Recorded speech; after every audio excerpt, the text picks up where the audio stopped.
भाई अटेंडेंस जो है हो गई थी, जो फर्स्ट उसमें अटेंडेंस में बैठे हुए थे ना स्टूडेंट्स, शुरू से बैठे हुए थे, उनकी अटेंडेंस मार्क हो भी गई है ना, सिर्फ वो स्टूडेंट चले जाएं, बाकी जो नहीं आए थे, लेट आए थे, वो बैठे रहें,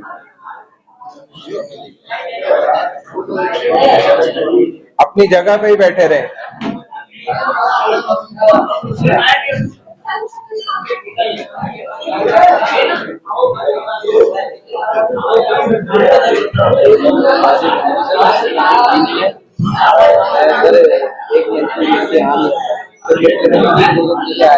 आपने ग्रुप किसी के साथ ऐड हुए? आप ग्रुप के साथ ऐड हो जाएं, क्योंकि आप जो ग्रुप बैठे हैं ना 10 के बाद, तो जैसे किसी भी ग्रुप में ऐड हो जाएं, वो सीआर बैठी है, हाँ अभी रहते हैं ग्रुप में, वो जो अमीमा बैठी हुई है ना, उससे कोऑर्डिनेट कर ले, ग्रुप में ऐड कर देंगे।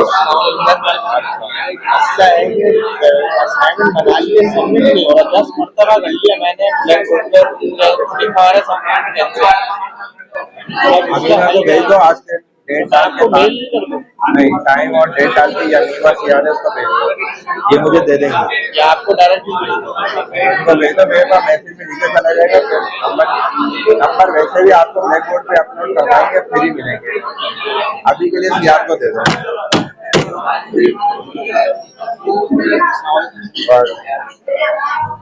भाई जाओ, मुझे अटेंडेंस लेने दो, जगह पे बैठो। मोहम्मद अली रजा, मोहम्मद रजा अली नहीं है।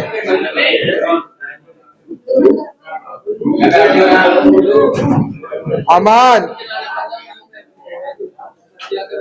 अमान नहीं है।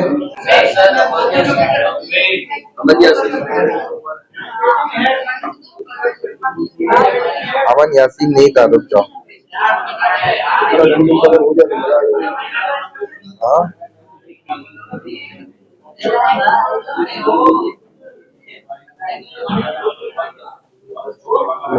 जगह पे बैठो, जगह पे बैठो ना, मैं अटेंडेंस दोबारा लूं।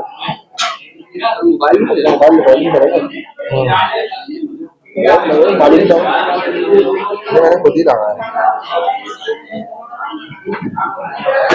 वो मार्किंग किया है प्लस की वैलिडेशन की भी है। अमान यासीन आप हैं, उसैद खान, उसैद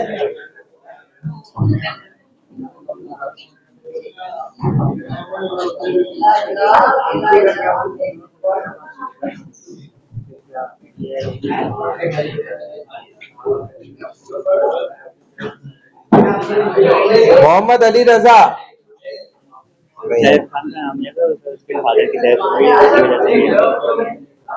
बस तो वो हमें एप्लीकेशन भी लीव भी भेज देता व्हाट्सएप पे, तो मैं चलो लगाता वालिद का इंतकाल हुआ है। अच्छा,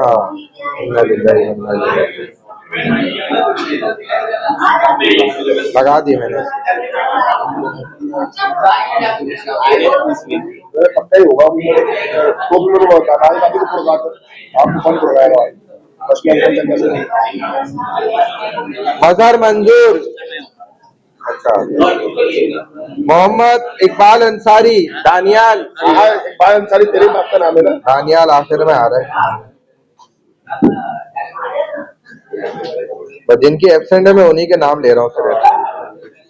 अमीमा कुरैशी, अब्दुल बासित, अच्छा अब्दुल बासित के बाद अब्दुल रहमान, अरे अब्दुल रहमान, ये एक सेकेंड, अब रोल नंबर देख, 7181 सर, मैं आप है। दूसरा अब्दुल रहमान तो था ही, सुबह ही था, दूसरे वाले को बोलने की जरूरत ही नहीं है, वो तो सुबह ही था।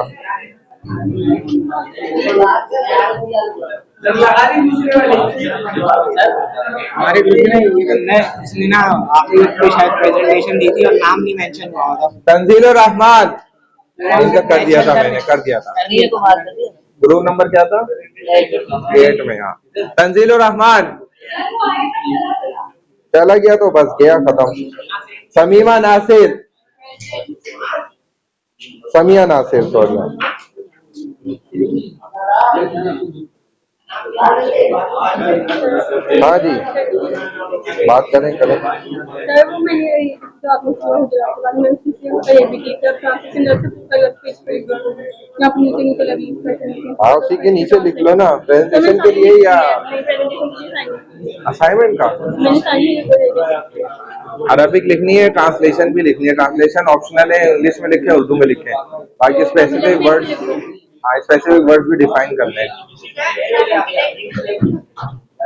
आज रात 9 बजे तक की है, यही एक्सटेंड हुई है। मोहम्मद अवेस कौन है? अच्छा, अब ये हो गया। मुद्दस्सिर एहसान बाबर, मोहम्मद अलीम, मोहम्मद अलीम नहीं है। गयूर अब्बास, ये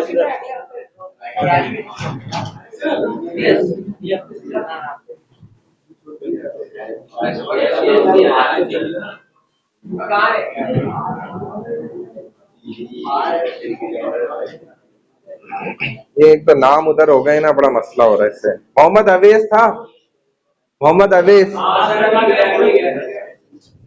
अच्छा, इसके बाद है गयूर अब्बास,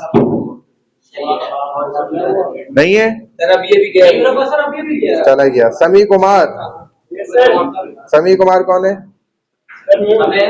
सामे कुमार, आपने पहले ही प्रेजेंट लगाया हुआ लगा हुआ है तो सही है। उमैमा रिजवान, अभी खोलता हूँ फिर बताता हूँ। उमैमा रिजवान, अच्छा ये तो प्रेजेंट ही थी, सही है। दूसरी वेबसाइट थे उनके ले रहा हूँ। मोहम्मद जुनेद,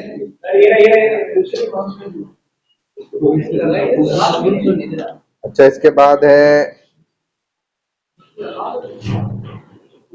दुआ आयशा, नहीं आई। इसके बाद है सुमित कुमार, तो सुमित कुमार के बाद माविया खान,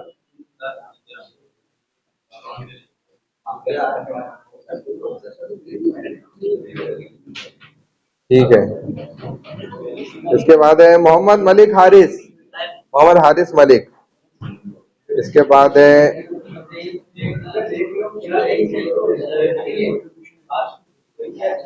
नाम उस कोने पे चले गए ना, वहीद मुराद, ये नहीं आया। इसके बाद है खिजर रज़ाक, दीपक कुमार, खिजर शेख, अच्छा मोहम्मद जुहैब शाहिद, शाहिद जुहैब, खिजर पागल कर खिजर रज़ाक लगा रहा हूँ, रुको, लगा दी। मोहम्मद जुहैब शाहिद, ये खुश रहेगा शादी के बाद भी। मोहम्मद शाहिद जुहैब कौन है? जुहैब शाहिद, हाँ वॉशरूम में ही रहने दो फिर। सैयद तुराब अली शाह, तुराब अली शाह है? नहीं है। तुराब, तुराब, तो तुराब के बाद ये दो हैं, तो भाई आ जाओ। आगा हमजा, राधा अदियानी, ठीक है लगा दिया। आखिर में 4-5 अभी रहते हैं।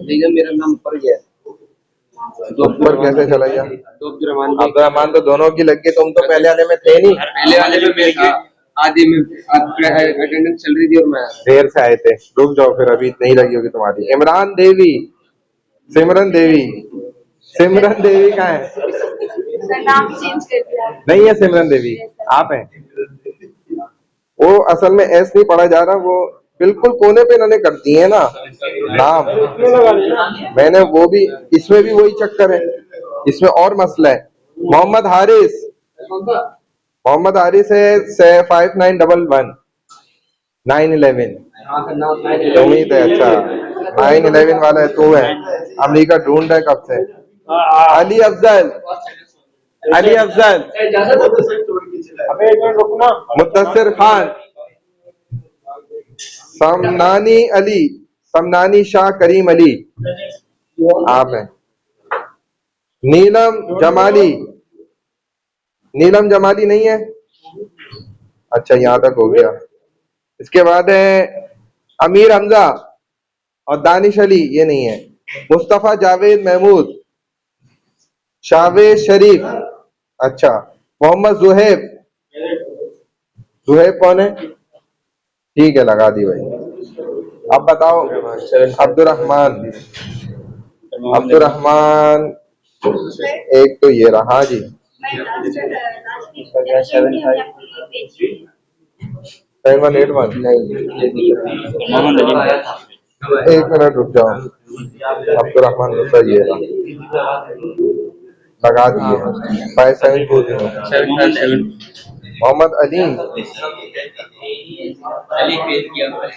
मोहम्मद अली रजा है, अली मोहम्मद अली लगी हुई है। हाँ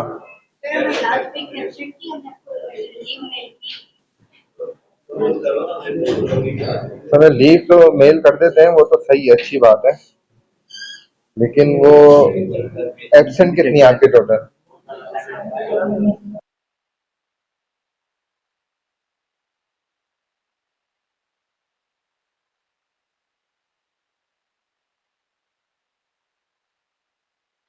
मसले शुरू होते हैं सारे।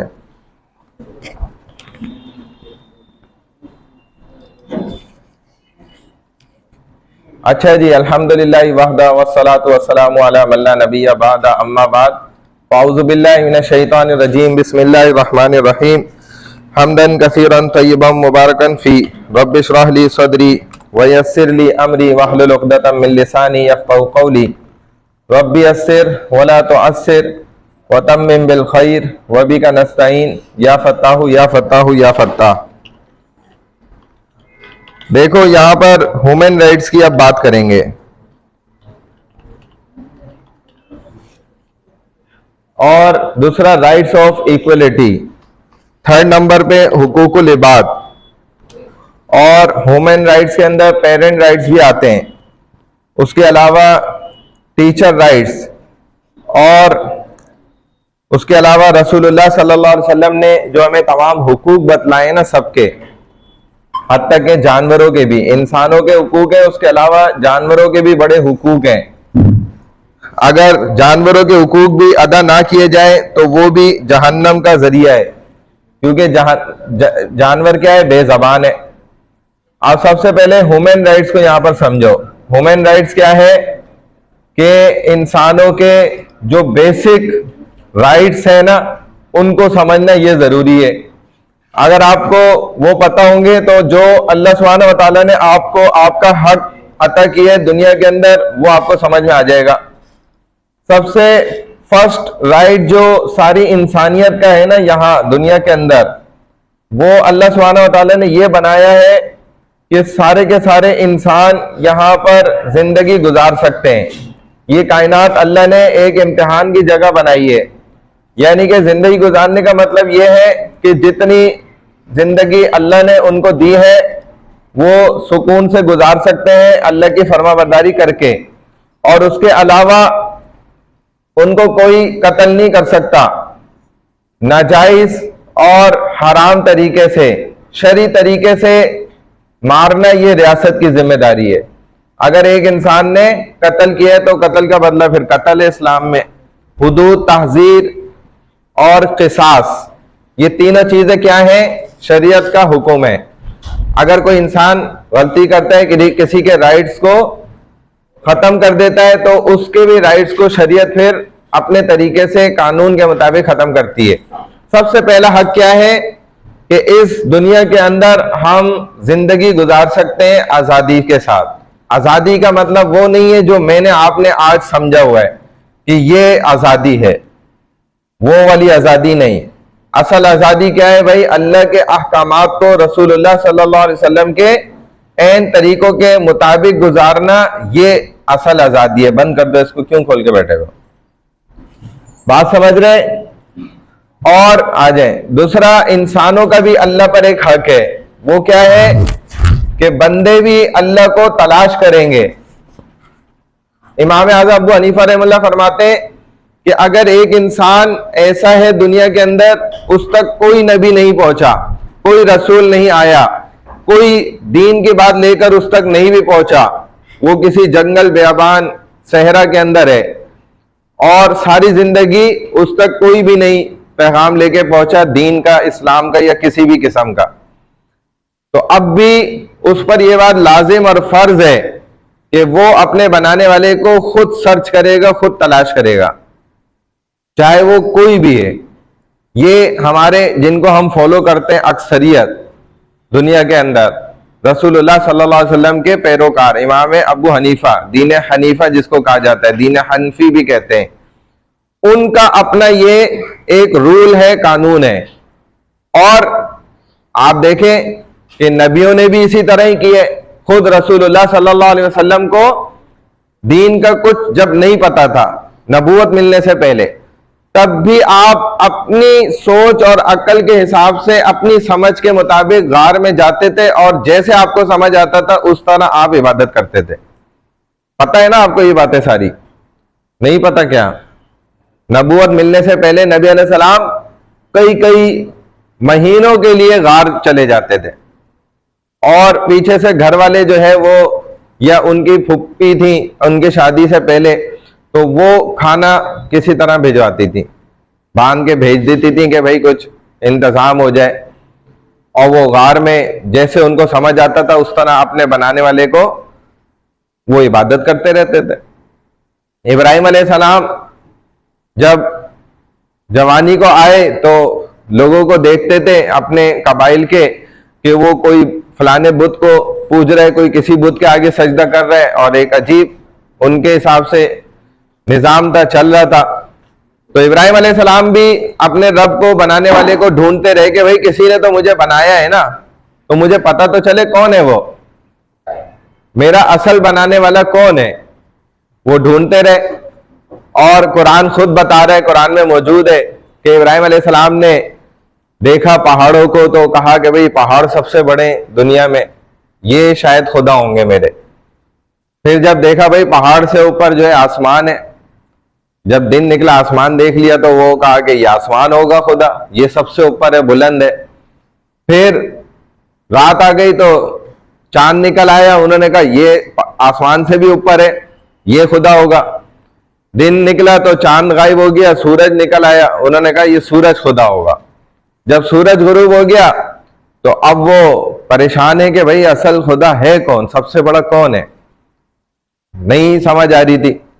फिर आहिस्ता आहिस्ता आहिस्ता अल्लाह ताला ने बताना शुरू करा, नबूवत दी तो सब समझ आ गई। फिर उन्होंने सारे बुतों को तोड़ के बड़े बुत के गले में कुल्हाड़ी डाल दी। जब पूरे देहात वाले गांव वाले चले गए ना दावत पर, जब वापस आए तो अब वो पूछ रहे किसने तोड़ा, उन्होंने कहा भाई देख लो इसके पास कुल्हाड़ी है, ये बड़ा वाला बुत जो है इसी ने ही तोड़ा होगा सबको, खुद देख लो, ये सबूत है तुम्हारे सामने, विटनेस चाहिए होता है ना। वो कहते भाई ये तो तोड़ ही नहीं सकता। उन्होंने कहा ये अगर सिर्फ इतना सा काम नहीं कर सकता तो इससे बड़े बड़े काम कैसे कर रहा है जो तुम कहते हो, ये तुम्हें रोजी रोटी भी दे रहा है और फलाना भी कर रहा है, ऐसा भी कर रहा है। ये हमारा जो इस्लाम, हमारा दीन और दीन इब्राहिमी, दीन मोहम्मदी और उसके अलावा दीन ईसवी, सब के अंदर जो है ये चीज चली है। तो बताया कुरान ने, वाजे क्लियर की है उसको। तो बहरहाल सबसे बड़ा बनाने वाला कौन है ये हमें पता होना जरूरी है। आप क्या सवाल कर रहे थे?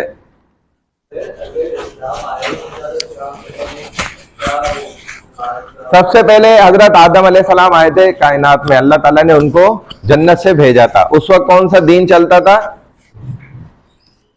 दीन आदमी उसको कहा जाता है। ये आपको पता होना जरूरी है, इस्लामिक स्टडीज पढ़ लो। जितने भी पैगंबर, अंबिया और रसूल आते गए, अल्लाह ने उनको एक दीन दिया, एक तरीका दिया, उसका पैटर्न डिफरेंट था, उसके तरीका तौर तरीके अलग थे। उनके यहाँ भी रोजा भी होता था, नमाज भी होती थी और भी इबादत थी सारी, लेकिन उसके तरीके अलग थे, ठीक है ना, और वो सख्त तरीके होते थे। इसी तरह जो दीन ईसवी गुजरा, हजरत ईसा अलैहिस्सलाम का आखिरी दीन, उसके बाद सबसे लास्ट प्रॉफिट मोहम्मद सल्लल्लाहु अलैहि वसल्लम का दीन है जो कि इस्लाम के नाम से हमें पता है। तो उससे पहले जो दीन ईसवी गुजरा उसके अंदर भी बड़ी सख्तियां थी, और जिस वक्त का नबी या रसूल होगा उसी वक्त का जो भी दीन होगा वही वैलिड होता है। जब वो नबी चला गया, रसूल चला गया, अब उसका दीन नेक्स्ट जो भी प्रॉफिट आ गया, रसूल आ गया, आमतौर पे आपने पढ़ा है कि रसूल जब आ जाता है तो वो दीन पिछले को खत्म कर देता है, और जब रसूल ना आए, सिर्फ कौन आए, नबी आए, तो वो कंटिन्यू करता है। यानी कि हजरत ईसा अलैहिस्सलाम कौन गुजरे, रसूल। उनको पूरी किताब मिली है ना, जो तुम लोगों ने सारे भण मारे हैं ना मिड टर्म के अंदर, डिफरेंस बिटवीन नबी एंड रसूल, तो अक्सर ने 3-3 बना दिए। हालांकि 2 के अंदर डिफरेंस सवाल में पूछा जा रहा है, वहां भी आप लोगों ने गलती करी। किसी ने प्रॉफिट को अलग कर दिया, चलो भाई सही है, फिर किसी ने मैसेंजर को अलग कर दिया, अच्छा भाई, अच्छा इसके बाद तीसरा उन्होंने नबी भी बना दिया। हालांकि सवाल के अंदर खुद पूछा जा रहा है सिर्फ इन 2 के बारे में, बस ये उन्होंने तीसरा खुद से पैदा किया। उन्होंने कहा ये 3 कैटेगरीज हैं, यानी टीचर को भी नहीं पता, हम बताते हैं क्या है। अरे भाई अक्ल को हाथ मारो अल्लाह के बंदो, प्रॉफिट और नबी एक ही चीज है, सेम है। मैसेंजर जिसको आप रसूल भी कहते हैं, ये सेम चीज है, एक ही पर्सन को, एक ही बंदे को कहा जाता है। पेपर में कितने स्टूडेंट ने ये गलती भी करी, जब मेरे सामने आई तो खैर मैंने इसको इग्नोर कर दिया, मैंने उस पर आपके नंबर नहीं काटे, कोई मसला नहीं, लेकिन आपने समझा नहीं था सही बात को। बहरहाल खैर है, कोई मसले की बात नहीं है। अब बात क्या है कि भाई जो पिछला नबी आएगा, अब रसूल की तालीम को वो खत्म नहीं कर सकता, वो कंटिन्यू करते हैं। और अगर रसूल आ जाएगा तो ईसा अलैहिस्सलाम रसूल गुजरे, उनके बाद फिर रसूल आए, रसूलुल्लाह सल्लल्लाहु अलैहि वसल्लम, और आपने अपनी शरीयत को स्टार्ट किया और दीन ईसवी अलैहिस्सलाम को खत्म कर दिया। इसी वजह से तो क्रिश्चियन गैर मुस्लिम हो गए। उसकी बेसिक जो रूल है ना, बुनियादी वजह, अगर आप इस्लाम को खुद समझेंगे गहराई से तो आपको खुद समझ आ जाएगी बात कि भाई फिर इन बेचारे क्रिश्चियनों का क्या कसूर है। तो इनका क्या कसूर होना है, कुरान ने आकर हजरत ईसा अलैहिस्सलाम के दीन को खत्म कर दिया, क्योंकि रसूल सल्लल्लाहु अलैहि वसल्लम खुद फरमा रहे,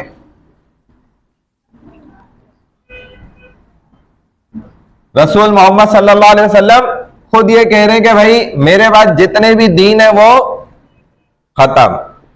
अब यानी कि ईसा अलैहिस्सलाम भी जब दोबारा आएंगे हमारे अकीदे के मुताबिक, वो पहले आसमान पर मौजूद है, अल्लाह उनको रोजी रोटी खिला रहे हैं, अल्लाह ने उनका इंतजाम किया हुआ है परवरिश का, और क़यामत से पहले बड़ी निशानियों में वो इस जमीन पर आ जाएंगे, हम इंसानों की तरह होंगे।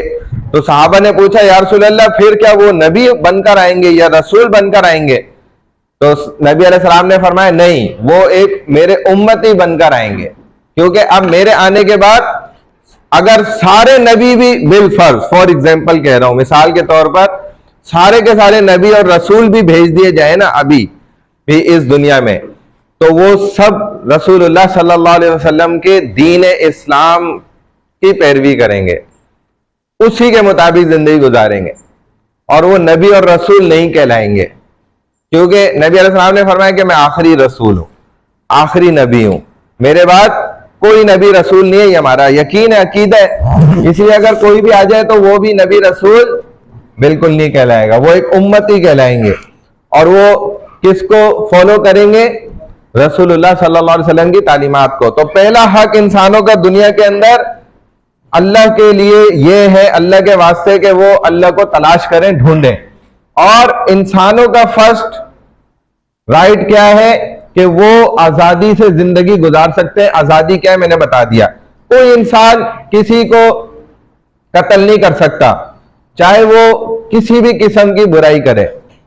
हाँ, उसको पकड़ के रोक सकता है, वो रोकना आपको हदीस में लेवल ऑफ ईमान के अंदर बताया गया है कि हाथ से रोको, वरना जबान से रोको, वरना दिल से बुरा जानो। तो अब एक आदमी बहुत गलत काम कर रहा है, कत्ल कर रहा है, किसी को चोरी कर रहा है या और गलत काम कर रहा है, उसको हम रोक सकते हैं, लेकिन उसको कत्ल नहीं कर सकते। खुद रियासत की जिम्मेदारी है, हुकूमत की जिम्मेदारी है कि वो अपने कानून के मुताबिक उसको सजा दें। इसी तरह फरमाया नबी अलैहिस्सलाम ने, हदीस कुदसी भी है कि जो बंदा किसी एक इंसान की जान बचा ले। Whoever saves a life, it is as thought he had saved the lives of all mankind. वो है उसने आदम अलैहिस्सलाम से लेके आखिरी इंसान तक की जान बचा ली। और इसी को अगर उल्टा कर दो कि किसी एक इंसान ने किसी एक की जान खत्म कर दी, तो गोया उसने सारी इंसानियत को कत्ल कर दिया। और सेकंड राइट ये है कि माल के अंदर हक हासिल है। ये जो इंसानों को माल हासिल होता है ना, जो पैसा वो हासिल करते हैं दुनिया में, ये किसकी तरफ से दिया गया है भाई? अल्लाह की तरफ से। ये जिस्म भी, ये रूह भी, ये जान भी अल्लाह ने हमें दी है, हमारी अपनी थोड़ी है। ये तो अमानत है अल्लाह की। और जो पैसा भी हमें हासिल होता है, ये किसकी अमानत है? अल्लाह की अमानत है। तो अल्लाह ने उसके अंदर औरों का हक भी रखा है। And in their wealth there was the right of the beggars and the unfortunate. जितने भी मुस्तहिकीन हैं, आपने वहां पर 8 लोग ऐसे पढ़े जो कुरान की आयत से आपको पता चलते हैं। ज़कात में इन्नमा सदक़ातु लिल फुक़राई वल मसाकीन वल आमिलीन अलैहा वल मुअल्लफ़ति क़ुलूबुहुम व फ़िर रिक़ाब वल गारिमीन व फ़ी सबीलिल्लाहि व इब्निस सबील। ये 8 रेसिपेंट्स ऑफ ज़कात थे। यही मुस्तहिकीन है सारे। इनकी आपने क्या करनी है? मदद करनी है।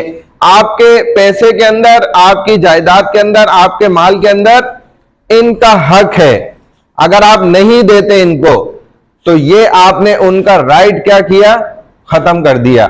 इसकी पकड़ होगी। इसीलिए इस्लाम शरीयत में इंसान जितना भी पैसा कमाता है, उसके अंदर सारा का सारा उसका अपना कमाल नहीं है, सारा उसका अपना हक नहीं है। इसके अंदर जरूरतमंदों का भी हक है। तो आप अगर जरूरतमंदों को उनका हक देते हैं, तो या आप उन पर एहसान नहीं करते, या आप अपने ऊपर एहसान करते हैं। बात समझ आ गई? क्योंकि ऑलरेडी अल्लाह ने उनका हक उसके अंदर रखा है। यहां पर दूसरी बात यह भी समझ लो कि रसूलुल्लाह सल्लल्लाहु अलैहि वसल्लम के पास एक सहाबी आए और उन्होंने कहा, या रसूलल्लाह, मेरा भाई है और वो घर बैठे खाता रहता है, कमाता नहीं है, मेहनत नहीं करता, घर पे बैठ के बस खाता है और मुझे बड़ी तकलीफ होती है, मुझे उसके लिए भी कमाना पड़ता है। तो नबी अलैहिस्सलाम ने उसको फरमाया कि तुम्हें मैं अजीब सी बात बताता हूं कि तुम्हें पता है कि तुम्हें अल्लाह किसके नाम की रोटी दे रहे हैं, यानी कि तुम इतना पैसा कैसे कमा रहे हो, आ जाए, उसकी वजह क्या है? तो फरमाया, नहीं या रसूलल्लाह आप बताएं। तो आप अलैहिस्सलाम ने फरमाया कि तुम्हारे उसी कमजोर भाई की वजह से अल्लाह तुम्हें भी पैसा दे रहे हैं। इस बात से भी पता चला कि जो घर का सबसे कमजोर फर्द होता है ना, चाहे वो बच्चा हो या बूढ़ा हो, आपके वालिदैन हो, या कोई जवान भी है लेकिन वो लागर कमजोर है या बीमार है और उसकी ताकत नहीं है कि वो कमा सके, आप तो समझ रहे हैं कि ये बोझ है हम पर, जबकि उसी की वजह से अल्लाह आपको भी रिज़्क़ दे रहे हैं। बात समझ आ रही है? नबी अलैहि सलाम ने ये पॉइंट समझा दिया जो पते की बात है। वो साहबी फिर चुप करके खामोश होकर पलट के चले गए कि नबी अलैहि सलाम ने बहुत जबरदस्त और काम की बात मुझे समझा दी, इसकी वजह से मुझे भी रोजी मिल रही है। बात समझिए? तो ये इंसानों का हक है, सिर्फ मुसलमानों के हक की बात नहीं हो रही है, सारे इंसानों का ये हक है कि उनको आप अपने माल से उनकी भी मदद करेंगे। ये आप पर एहसान है अगर आप उनकी मदद कर रहे हैं, वरना कुर्बे क़यामत में एक वक्त ऐसा आएगा कि आपको कोई ज़कात लेने वाला नहीं मिलेगा। आप तलाश करेंगे, लोग आते हैं सोने चांदी हाथ में पकड़े होंगे और तलाश कर रहे होंगे कोई ऐसा जरूरतमंद मिल जाए उसको दे दो, लेकिन कोई लेने वाला नहीं होगा, क्योंकि उस वक्त ये चीज खत्म हो जाएगी। इंसान सोना चांदी हाथ में लेकर फिर रहा होगा कि मैं किसी मुस्तहिक की मदद कर दूं। आज तो आप इधर नीचे उतरे तो आपको 10 मुस्तहिकीन मिल जाएंगे प्रोफेशनल, और अगर जेन्युइन ढूंढने रियल आपको चाहिए तो वो फिर आपको थोड़ा सा मेहनत करनी पड़ेगी, लेकिन वो हम कर नहीं सकते और ना हमें करना आती है। हमें उसका पैटर्न भी नहीं पता कि सफेद पोश लोग कौन होते हैं, किस तरह के होते हैं, उनकी निशानियां क्या होती हैं और उनकी मदद करने से अजर सवाब मिलता है।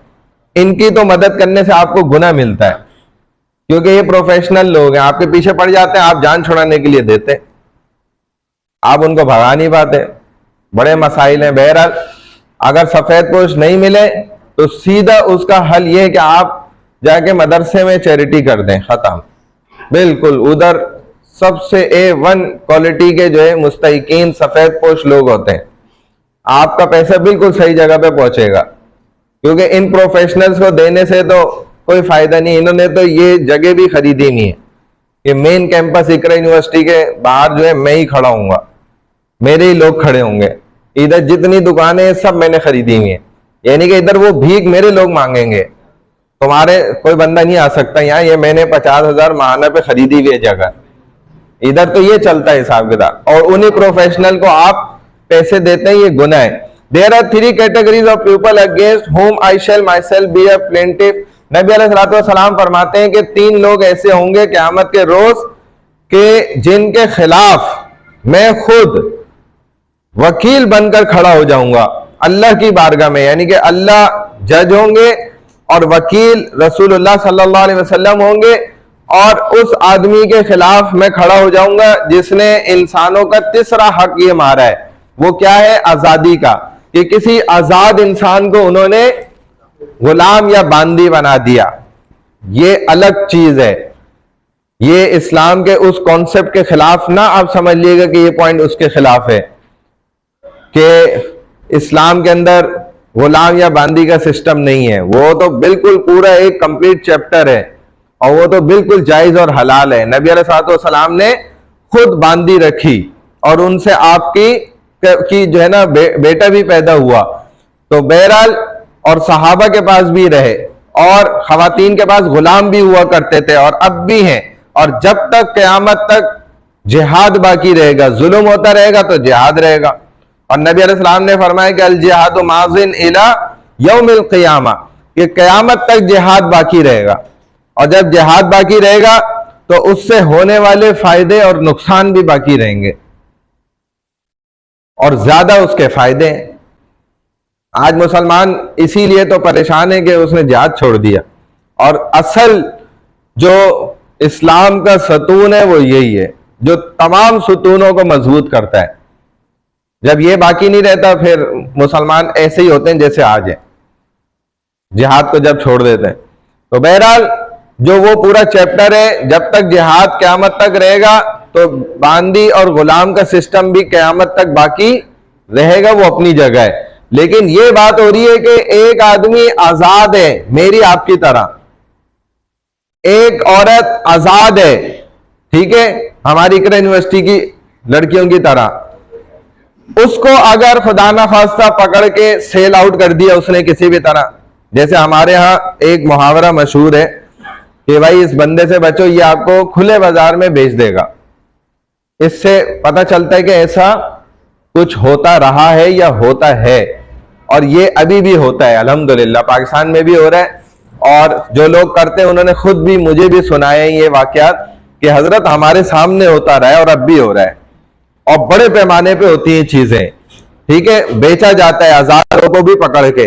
और पिछले दौर में जमाने में तो बहुत ज्यादा होता रहा है, ये अब भी होता है, हमारे सामने नहीं है वो अलग मसला है, लेकिन ये अब भी हो रहा है।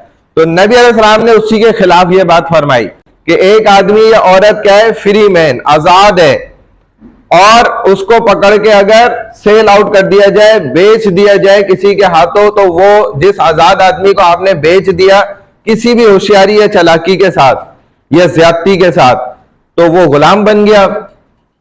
वो जिस औरत को बेच दिया वो बांदी बन गई बेचारी।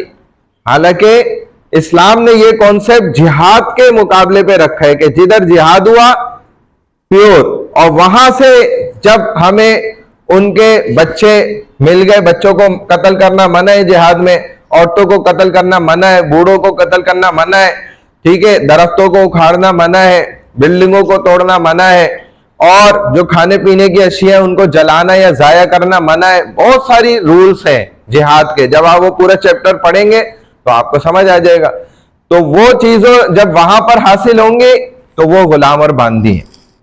वो फिर जो आपके लश्कर का अमीर है वो बाय द रूल्स ऑफ जिहाद ना डिस्ट्रीब्यूशन होगी उसकी, वो उसके कानून के मुताबिक उसको डिस्ट्रीब्यूट करते हैं। तो इसी तरह रसूलुल्लाह सल्लल्लाहु अलैहि वसल्लम के भी हिस्से में एक दफा ऐसे आई तो बहरहाल उम्मे रुकैया उनका नाम था। तो ये तो आजाद मर्द और औरत के खिलाफ नबी अलैहिस्सलाम ने बात करी। और जो गुलाम बांदी का कॉन्सेप्ट है ना, ये कोई मजाक नहीं है, इसको हम तो एक हंस कर गुजार देते हैं ना, यार ये इस्लाम के अंदर क्या कॉन्सेप्ट दिया हुआ है, ऐसा क्यों होता है। आपको इसकी बेसिक नहीं पता, इसकी बुनियाद क्या है। मेजर पॉइंट्स ये हैं कि इस्लाम ये चाहता है कि ये भी जो गुलाम बांदी मुसलमानों के हाथ आए ना, तो इन पर भी हम एहसान करेंगे इस बात का कि इनको भी हमें जन्नत दिलानी है। ये क्यों दोज़ख में जाए, क्योंकि अक्सर वो गैर मुस्लिम होते हैं। जिहाद आम तौर पे गैर मुस्लिमों के खिलाफ होता है, मुसलमानों के खिलाफ नहीं होता। हम आपस में मुसलमान हैं तो हमारा जिहाद नहीं होगा। हाँ, लड़ाई हो सकती है किसी इज्तिहादी खता पर, सहाबा की भी हुई लेकिन सारे जन्नती हो गए, वो इज्तिहादी खता थी, वो जिहाद नहीं था, वो एक जिहाद से भी अलग चीज थी। तो बहरहाल गैर मुस्लिमों के खिलाफ जिहाद होता है, उनको पहले 2 स्टेप्स दिए जाते हैं। फर्स्ट स्टेप क्या होता है, भाई आप कलमा पढ़ लें, नहीं पढ़ते चले कोई बात नहीं, आप अपने मजहब पर रहें, हमें जिजिया दें और जिंदगी गुजारते रहे सुकून से जैसे आप गुजार रहे हैं। नहीं भाई ये भी नहीं करते तो अब हम आपसे लड़ेंगे। थर्ड पॉइंट हमारा होता है अब जिहाद होगा। तो वो जिहाद आम तौर पे ही गैर मुस्लिमों के खिलाफ है। जब गैर मुस्लिमों के खिलाफ लड़ते हैं तो गैर मुस्लिम औरतें या मर्द या बच्चे हमें जब मिल जाते हैं, पकड़े जाते हैं, हासिल हो जाते हैं, तो ये गुलाम और बांदी बनते हैं। फिर इनके लिए इस्लाम ने क्या रिक्वायरमेंट्स रखी है कि भाई जिसके पास ये मिसाल के तौर पे गुलाम गया खातून के पास या जिस मर्द के पास ये बांदी गई, ठीक है, तो अब वो क्या करेगा, जो खुद खाएगा उनको भी खिलाएगा, जो खुद पहनेगा उनको भी वैसे ही कपड़े पहनाएगा, जैसा उसका लाइफ स्टाइल अपना होगा वैसा ही उसका भी होगा। यानी कि कोई डिफरेंस ना कर सके कि ये गुलाम है या बांदी है और ये मालिक है, ये डिफरेंस बिल्कुल भी नहीं हो सके। जब ये कंडीशन होगी, और जिहाद करने वाला क्या होता है भाई, पक्की इबादत भी करता है। मुजाहिद कभी ऐसा नहीं आपको मिलेगा कि वो जमात के साथ नमाज ना पढ़े, तहज्जुद छोड़ दे, गुनाह कर रहा हो, कुरान ना पढ़ता हो, ऐसा कोई मुजाहिद नहीं होता। क्योंकि उसने जब कफन बांध लिया ना सर पे, ये काम तो वो खुशी खुशी करता है, वो तो अपनी जान लुटाने के लिए निकला हुआ अल्लाह की राह में। तो वो होता है नेक, तहज्जुद भी पढ़ने वाला होता है, रात को उठ के अल्लाह के सामने रोने वाला भी होता है। तो जब उसको एक बांदी मिलेगी, वो देखेगी कि ये इतना इबादत करने वाला है, इतना नेक है, इतना सुलझा हुआ इंसान है, जो खुद खाता है मुझे खिलाता है, जो खुद पहनता है मुझे पहनाता है। और ऐसी इंसानों वाली जिंदगी, वो तो जानवर वाली जिंदगी देखकर आई हुई है ना। अंग्रेजों की जिंदगी आपको पता है कैसी है, जो खिंजीर खाने वाले लोग हैं। आप तो उनके साथ उठे बैठे नहीं है ना, हम बैठे, हमें पता है।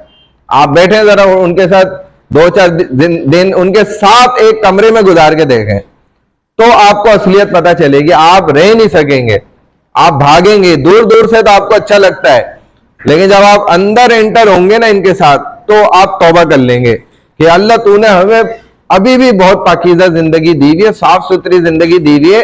ये तो कोई जिंदगी ही नहीं है जिधर कोई रिश्ते ही नहीं है, माँ बेटे का ही कोई रिश्ता नहीं है, बाप बेटी का कोई रिश्ता नहीं है, कोई भी रिश्ता नहीं है।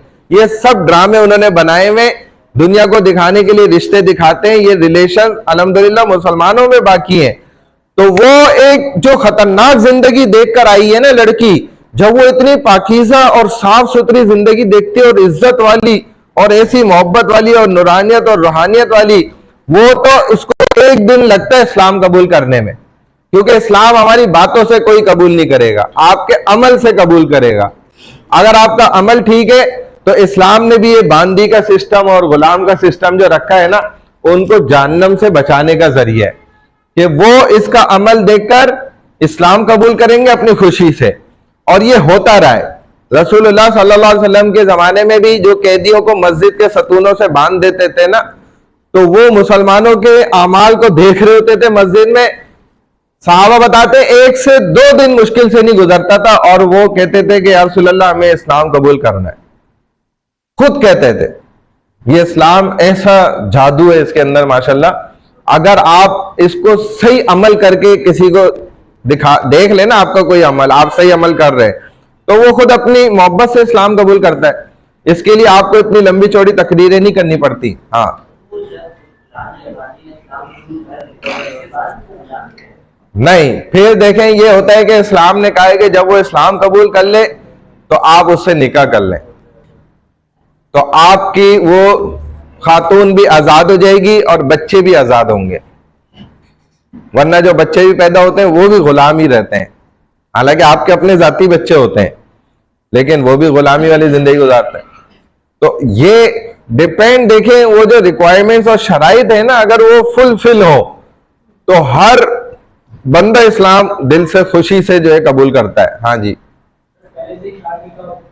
पहले से 4 निकाह हो, बांदी तो अनलिमिटेड रखी जा सकती हैं, उसकी कोई हद ही नहीं है। अगर आपने जिहाद किया, आपकी 4 शादियां हैं, फॉर एग्जांपल आपने जिहाद करा और जिहाद में आपको मिल गई 10 बांदियां, मिसाल के तौर पे, इतने खुश नसीब तो आप है नहीं खैर, लेकिन चलो हमने फर्ज कर लिया कि मिल गई, तो ये भी आपके बगैर निकाह के मामलात जायज होते हैं, इस्लाम शरीयत ने जायज करार दिए हैं। लेकिन जो मैंने आपको पीछे पूरी हिस्ट्री सुनाई है ना, वो आप अपने दिमाग में जब रखेंगे ना तो फिर आप भूल जाएं, फिर आप इकरा यूनिवर्सिटी में ही सही हैं। फिर आप वहां नहीं जा सकते, ये बड़ा दिल गुर्दे वाली तप्पड़ वाली बातें होती हैं, ये आप नहीं करें। चले आप बातें कर लें, अमल तो हमारा बहुत दूर है। हाँ, असल तो प्रैक्टिकली अमल है। तो नबी अलैहिस्सलाम ने फरमाया कि जब वो आजाद आदमी को उसने बेच दिया या बांदी बना दिया, तो ये इनके खिलाफ मैं अल्लाह की बारगाह में खड़ा होऊंगा और इनको जहन्नुम तक रसीद करवाऊं, यानी इनको जहन्नुम तक एंटर करवाऊंगा, क्योंकि इन्होंने बहुत बड़ा गुनाह खतरनाक अमल किया है। और मुसलमानों के साथ और गैर मुस्लिमों के साथ कॉपरेशन करना है, यानी कि उनके साथ मिलजुल के ये तमाम मामला कर सकते हैं, इस्लाम ने रोक टोक नहीं लगाई। अगर मुसलमान मिलकर गैर मुस्लिमों के साथ बिजनेस भी करते हैं तो ये जायज है, जबकि उसकी शराइतें चंद, उन शराइत के मुताबिक अगर कर रहे हैं तो दुरुस्त है, ये हलाल है, जायज है, वरना हराम होगा। ठीक है, अगर कोई ऐसी चीजों की, अशिया की खरीदो फरोख्त है जो इस्लाम ने हराम करार दिए हैं, उनके अंदर गरर है या उनके अंदर जहालत मौजूद है, या वो बाय प्रैक्टिस, बाय शरिया लॉज हराम करार दी गई हैं, तो उनकी का बिजनेस गैर मुस्लिमों से क्या मुसलमानों से भी नहीं किया जा सकता, वो हराम है। Equality of human beings, prophet Muhammad सल्लल्लाहु अलैहि वसल्लम said surely God does not look at your faces और योर बॉडीज। अल्लाह सुब्हानहू व तआला फरमाते हैं, हदीस कुदसी वो होती है, हदीस कुदसी जो अल्लाह ताला ने अपने नबी अलैहिस्सलाम को बात कही हो कि मेरे बंदों से ऐसे कह दो, वो कुरान की आयत नहीं होती है, वो एक हदीस होती है, उसको हदीस कुदसी कहा जाता है, यानी कि खुदुस अल्लाह की जात की तरफ से वो बात आई है। नबी अलैहिस्सलाम ने खुद भी नहीं फरमाई, आपने अल्लाह की बात बंदों को बता दी कि अल्लाह ऐसे कह रहे हैं, तो अल्लाह कहते हैं मेरे बंदों को कह दो कि मैं उनके चेहरों को और उनके जिस्मों को नहीं देखता कितने खूबसूरत हैं। बात समझ आ रही है? उन्होंने बाल कितने अच्छे रखे हुए, उनकी चमड़ी सफेद है, गोरी है, काली है, अरबी है, अजमी है, मुझे कोई फर्क नहीं पड़ता इन चीजों से, पैसे वाले हैं कोई फर्क नहीं पड़ता। अल्लाह के नजदीक इन चीजों की कोई भी हैसियत बिल्कुल भी नहीं है, क्योंकि पूरी दुनिया की हैसियत अल्लाह ने बता दिया मच्छर का पर है, और लानत दी है इसको, पूरी दुनिया को अल्लाह ने खुद बनाया और लानत दी है, और कहा ये लानती है। उस दुनिया के पीछे हम देखो क्या कुछ कर रहे होते हैं, इसकी ऐसी की तैसी कर दूंगा, उसका ये कर दूंगा। अजीब, फिरौन क्या क्या करके गया, क्या हुआ? आज देख लो दुनिया अपनी जगह, फिरौन कहां है? कहीं नहीं है, इबरत का निशान बन गया। तो हम भी कुछ भी कर लें, फिरौन से बड़े नहीं बन सकते। तो बहरहाल जिस दुनिया को अल्लाह ने लानत दी है, बनाया भी खुद ही है, उसकी औकात बताने के लिए ऐसा किया है कि आपको उसकी औकात समझ आ जाए। उसके पीछे इतना ज्यादा नहीं पड़ जाना कि बस इकरा यूनिवर्सिटी की डिग्री चाहिए, फिर छोकरी चाहिए, फिर घर चाहिए, फिर ये चाहिए, फिर वो चाहिए, इसी में अपनी जिंदगी बर्बाद नहीं कर देना सारी। इधर तुम्हें सिर्फ एक काम के लिए भेजा है, एक मकसद के लिए भेजा है कि तुमने अपने रब को राजी करना है, बस उसके अलावा कोई दूसरा मकसद नहीं है दुनिया में आने का। तो फरमाया कि मैं तुम्हारे चेहरों को नहीं देखता, तुम्हारे जिस्मों को नहीं देखता, बल्कि तुम्हारे दिल को और उसमें मौजूद नियत को देखता हूं कि तुम किस नियत के साथ कौन सा काम कर रहे हो। और तुम्हारा दिल इस कदर साफ है जैसा हमने तुम्हें बचपन में पैदा होते हुए दिया था। जब बच्चा पैदा होता है उसका दिल साफ सुथरा होता है। इसीलिए आप देखें बच्चे अक्सर जो है ऐसे काम करते हैं माशाल्लाह के वो बड़ों को भी बहुत कुछ समझा देते हैं। और आप अभी उसको मारें वो रो रहा होगा, थोड़ी देर बाद आपसे खेल रहा होगा, उसको कोई फर्क नहीं पड़ेगा, उसको कोई असर नहीं होगा कि अभी इसने मुझे इतना मारा था और इतना रुलाया, वो 1 मिनट बाद आप ही से के साथ खेल रहा होगा। लेकिन दुनिया में अभी आपको कोई मारे, आप सारी जिंदगी उससे बात नहीं करेंगे, धोखा दे आप सारी जिंदगी बात नहीं करेंगे उससे। तो बच्चों में बहुत सारी 5 सिफात ऐसी हैं जो अल्लाह वाले कहते हैं कि इंसान को सीखनी चाहिए, बहुत सारी अच्छी अच्छी बातें। बहरहाल इन शॉर्ट ये कि यहां पर 3-4 हुकूक बताएं। सबसे पहला बंदों का अल्लाह पर हक ये है कि वो अल्लाह को तलाश करें, अपने बनाने वाले को ढूंढें।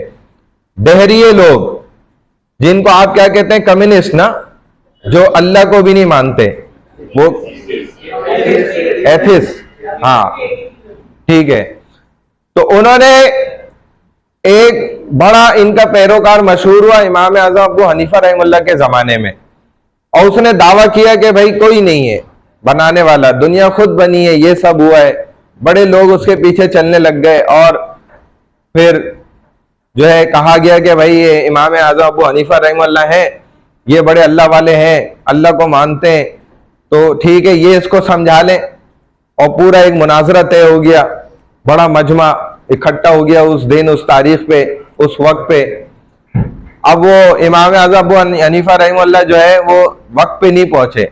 जैसे 9 बजे का वक्त रखा है तो अब 10 बज गए, 11 बज गए, वो आ ही नहीं रहे। अब इसने कहना शुरू कर दिया भाई देखो वो डर गए, भाग गए, नहीं आए। वो देर से पहुंचे, 11:30 बजे पहुंचे इस तरह। अब सबने पूछा भाई आप देर से क्यों आए? उन्होंने कहा भाई मैं जिस रास्ते से आ रहा था दरमियान में समंदर था, नहर थी बड़ी, अब उसको क्रॉस करना था, तो वो मैं कोई कश्ती नहीं लाया था, मेरे पास तो कोई कश्ती नहीं थी उसको पार करने के लिए। फिर मैं वहां खड़ा हो गया तो मैंने देखा कि एक दरख्त खुद ही कटा, उसकी लकड़ियां बनी और वो खुद ही जुड़ गई और वो कश्ती बन गई, फिर मेरे पास चल के आ गई, मैं उसमें बैठा, फिर मैं पार पहुंचा। तो इस सब में जरा वक्त लग गया। लोगों ने कहा आप बेवकूफ हैं क्या, बेवकूफों वाली बात कर रहे हैं कि खुद ही दरख्त कट गया और खुद ही उसकी कश्ती भी बन गई और आपको खुद बिठा के उसने किनारे पे भी छोड़ दिया। तो उन्होंने कहा कि यही तो मैं भी कह रहा हूं कि दुनिया खुद कैसे बन गई। मेरी बात समझ आई? आप भी तो यही कह रहे हैं ना कि दुनिया खुद बन गई, कोई बनाने वाला नहीं है, कोई अल्लाह नहीं है। तो उन्होंने इस तरीके से उसका जवाब दिया था। तो बहरहाल अल्लाह का हम पर हक क्या है कि हम अपने बनाने वाले को तलाश खुद भी करेंगे, खुद ढूंढेंगे हमें किसने बनाया। और बंदों के क्या हुकूक है कि कोई इंसान किसी को कत्ल नहीं कर सकता। जिसने किसी एक इंसान को कत्ल किया उसने सारी इंसानियत को कत्ल किया, जिसने किसी एक इंसान की जान बचाई उसने सारी इंसानियत की जान महफूज कर ली, बचा ली। दूसरा हक क्या है कि माल के अंदर गरीबों का भी हक है। और तीसरा हक क्या है कि हम किसी को गुलाम बांदी आजाद आदमी या इंसान या औरत को नहीं बना सकते। इसके खिलाफ रसूलुल्लाह सल्लल्लाहु अलैहि वसल्लम ने खतरनाक वईद सुनाई है। क़यामत के रोज अल्लाह के रसूल खुद जो है वकील बन के खड़े होंगे और वही केस जीतेंगे। सीधी सी बात है, अल्लाह अगर जज है और रसूल सल्लल्लाहु अलैहि वसल्लम उधर वकील बन गए तो अल्लाह के रसूल की ही जीत है कंफर्म, हम नहीं जीत सकते। और उस इंसान को अल्लाह के रसूल जहन्नम तक पहुंचा के छोड़ेंगे। हालांकि अल्लाह के रसूल सल्लल्लाहु अलैहि वसल्लम इंसानों को जन्नत में ले जाने के लिए इस दुनिया में आए थे, लेकिन वो खुद कह रहे हैं कि मैं जहन्नुम में इसको डलवाऊंगा। और ये बहुत खतरनाक वईद है। इससे बचने का तरीका यही है कि आप कभी ऐसी हरकत जिंदगी में ना करें, ना उसका पार्ट बने, ना उसका हिस्सा बने, क्योंकि ऐसा होता है। पाकिस्तान की सरहदों पे भी ऐसा हो रहा है और अंदरूनी जगहों में भी ऐसा हो रहा है, अल्लाह हमें बचाए। बहरहाल अब देखें यहां पर है justice, equality of human rights and other rights. जितने भी इंसान है उनके दरमियान बराबरी कैसे रखी जाए। एक इंसान अगर एक से ज्यादा की शादियां करता है ना तो भाई करना आसान है, लेकिन उसको लेकर चलना असल काम है। इसलिए अल्लाह वो इल्म रखते थे और हर चीज को इक्वल डिस्ट्रीब्यूट भी करते थे, हर एक के हक का बड़ा ख्याल भी रखते थे। हत्ता कि एक अगर फ्रूट भी वो खरीदते थे ना और दो बीवी हैं तो उन दोनों के लिए 1-1 किलो का, फॉर एग्जांपल उन्होंने वाटरमेलन खरीदा, तरबूज लिया, तो उसको आधा आधा कटवा के एक का आधा हिस्सा एक थैली में और दूसरे का आधा हिस्सा इसी थैली में डलवाते थे, बाकी के दोनों अलग में करवाते थे। अगर केले लेते थे एक गुच्छे में, मिसाल के तौर पे 12 केले, तो उस गुच्छे को आधा करवा के 6 केले इस थैली में कराते थे, 6 उसमें, कि कहीं ऐसा ना हो कि ये मीठे हो और वो वाला उतना मीठा ना हो। तो ये मिठास के अंदर भी इक्वलिटी करने के लिए वो इस हद तक जाते थे। नई बात समझ में आई कि एक फल ताजा हो और एक के अंदर वो मिठास ना हो, वो बासा हो। या कोई भी चीज लेते थे तो उसको हाफ कराते थे कि आधा आधा दोनों के पास एक जैसा और बराबर जाना चाहिए। ये होती है इक्वलिटी। आपको फिर ये शरई मसाइल सीखने पड़ेंगे, फिर आप कर सकते हैं, करें, कोई मसला नहीं है। अगर आपकी इतनी हैसियत है, वुसअत है तो करें बिल्कुल, लेकिन इक्वलिटी जरूरी है। इसीलिए अल्लाह ने कुरान में ये आयत बयान फरमाई, या अय्युहल्लज़ीना आमनू कूनू क़व्वामीना लिल्लाहि शुहदा बिल क़िस्त। देखो बिल क़िस्त का वर्ड आया है और आखिर में अल्लाह कह रहे हैं एक आयत के अंदर, इन्नल्लाह युहिब्बुल मुक़सितीन, आपने पहले पढ़ी भी है कि बराबरी के अंदर ज्यादती करने वालों को अल्लाह पसंद करते हैं। यहां अल्लाह एक पॉइंट की जबरदस्त बात ये कर रहे हैं कि देखो इक्वलिटी, बराबरी करने वाला कौन है असल में? इकरा यूनिवर्सिटी के स्टूडेंट बराबरी करने वाले हैं, या आपकी रियासत सियासत के अंदर जो लोग बैठे हुए हैं, क्या वो बराबरी करने वाले लोग हैं? अल्लाह खुद उसकी मुखालफत कर रहे हैं। और इस आयत में अल्लाह बयान कर रहे हैं कि कान खोल के सुन लो, मैं तुम्हें बताता हूं कि कौन होता है जो असल बराबरी करता है।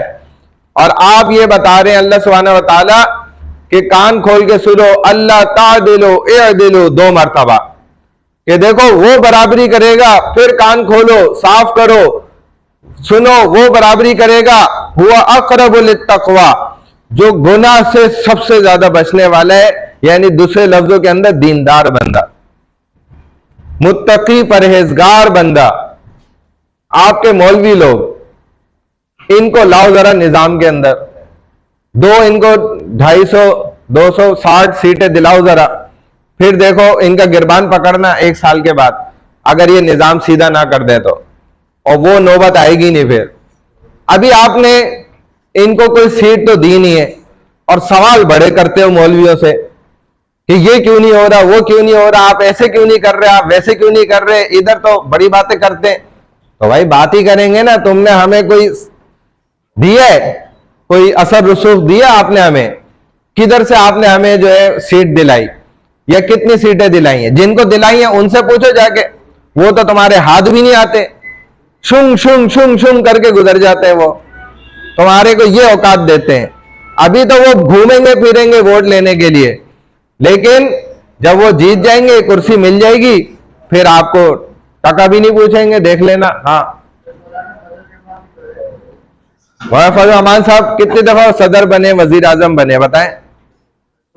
बने वजीर आजम, सदर बने वो, आप दें उसको। मैं तो इधर भी चैलेंज करता हूं, मैं यहां भी चैलेंज कर रहा हूं इस क्लास के अंदर। आप मेरा चैलेंज याद रखें, किसी ने अंगूठा लगवाना है, दस्तखत करवाना है, मैं कर देता हूं अभी। आप मौलवी फजल रहमान को 250 सीटें दिलवाएं, अगर 1 साल में निजाम नहीं बदल दे तो आप मेरे मुंह पे थूक दिएगा। अगर इससे बड़ा कोई दावा कर सकता है? जिसके लिए बैतुल्लाह का सबसे बड़ा आलिम अभी परसों दुआ कर रहा था और उसने दुआ में ये अल्फाज कहे कि या अल्लाह मौलवी फजल रहमान को जो लोग गालियां देते उनको बर्बाद कर दे, नेस्तो नाबूद कर दे। और या अल्लाह उनके खिलाफ अभी उन पे भी परसों हमला हुआ है, मौलवी फजल रहमान पे हमला हुआ है, लेकिन आपको पता थोड़ी चलेगा। चलो अगर पता चलिए अच्छा है। और उन्होंने हरम में बैठे हुए मौलाना हिजाज मक्की उनका नाम है, उन्होंने बद्दुआ की है, अभी ये 2 दिन पहले की बात है। और उन्होंने ये भी कहा है कि जितने लोग इनके मुखालिफ हैं या अल्लाह उनको नेस्तो नाबूद कर हलाक कर दे, उनकी नस्लें बर्बाद कर दे। क्यों दुआ कर रहे हैं? वजूहात है, ये मतलब एक सियासत की बात कर रहे हैं ना। अब देखो बात ये है कि ये तो इतना कुछ अगर उन्होंने करके दिखाया भी है ना, ये उस कंडीशन में है कि जबकि उनके पास असर रसूख नहीं है इतना, आपने उनको सीटें तो दिलाई नहीं है। आप फुल पावर में लेकर आए, उसके 1 साल गुजरे फिर आप पूछें, और इंशाअल्लाह उम्मीद है कि बदल के रखेंगे। देखो मैं आपको इसका भी पूरा हिस्ट्री सुना सकता हूं, ये जो वो डीजल और वो फ्यूल वाली बात है। आप तो इस पे हंसेंगे क्योंकि आपको हंसना भी चाहिए, आपको क्योंकि रियल स्टोरी नहीं पता। आपको पता ये अफगानिस्तान पर जो बहरान आया था, जो अमेरिका ने हमला करने से पहले जो बहरान भेजे थे, उनमें से एक खतरनाक बहरान ये भी था कि इनको भूखा ही मारना है, उनका तेल हर चीज उसको बंद कर दिया था। बेनजीर उस वक्त यहाँ की वजीर आजम थी पाकिस्तान की। आपको पता नहीं, ये असल वाकया तो कोई बताता नहीं है, सुनाता नहीं है। उस वक्त जो है मौलवी फजल रहमान साहब ने पीछे के रास्ते से बेनजीर के थ्रू उसको राजी करके और पाकिस्तान से डीजल वहां पर पहुंचवाया था, क्योंकि उनके तमाम रास्ते बंद हो चुके थे और उनके लिए जिंदगी आगे गुजारना बड़ा मुश्किल काम कर दिया गया था। अमेरिका की तरफ से ये पूरा मामला, ये खेल खेला गया था, और ये हर दफा ही हर जगह पर किया जाता है। अफगानिस्तान में उस वक्त जो है ये बड़े जोरों शोर पर था, और उन्होंने तमाम ममालिक से मुआहदे भी किए थे कि इनको किसी भी किस्म की कोई भी इमदाद नहीं पहुंचाएगा। पाकिस्तान ने भी ये मुआहदा किया था और अपना हिस्सा ले लिया था, सीधी लफ्जों के अंदर जो बात है। तो ये वाहिद बंदा था जिसने बेनजीर को कायल किया था इस बात पर। तो बेनजीर ने ये कहा था कि भाई आपको पता नहीं है कि हम अमेरिका से कितना बड़ा अमाउंट ले चुके हैं और हम कानूनन कागजों पे दस्तखत कर चुके हैं, हम किसी तरह की मदद नहीं कर सकते अफगानिस्तान की। तो मौलवी फजल रहमान ने कहा था कि मैं अब ये कह रहा हूं मदद करें, रास्ते में पेश करूंगा, मेरे जरिए से होगी, अगर नाम लगेगा मेरा आएगा, मैं बदनाम होने के लिए राजी हूं। हो गए बदनाम, अल्लाह ने कर दिया, उनकी ये दुआ थी। अल्लाह ने आपको माशाल्लाह जरिया बनाया उनकी जन्नत में जाने का और बड़ी जन्नत हासिल होने का।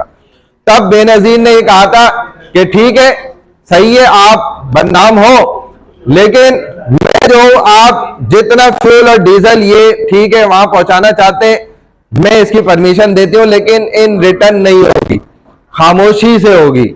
और वही हुआ अल्हम्दुलिल्लाह, अल्लाह ताला ने इनको जरिया बनाया, अफगानिस्तान फिर बहाली की तरफ आया था लौट कर, वरना अमेरिका ने पूरा उसको जंग करने से पहले ही कत्ल कर दिया था।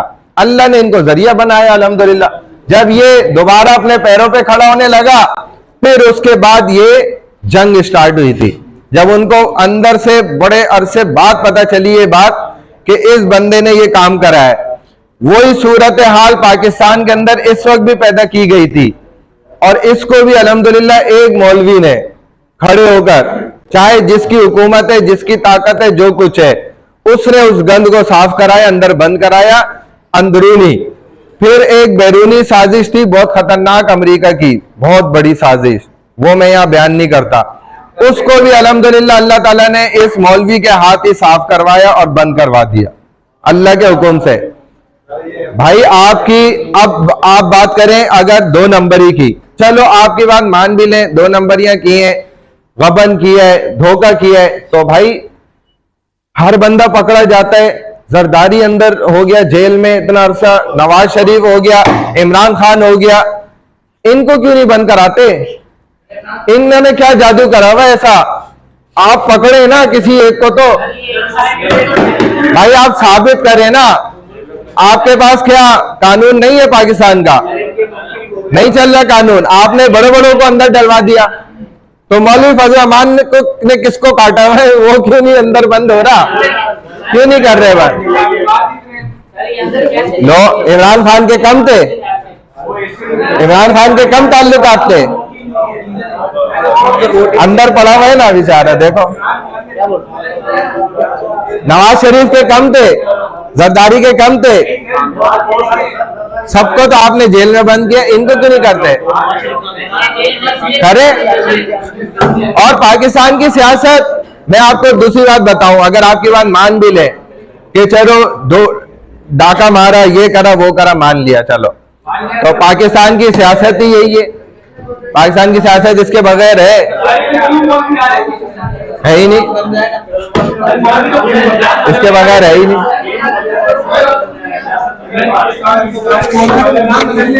एक मिनट, एक एक करके।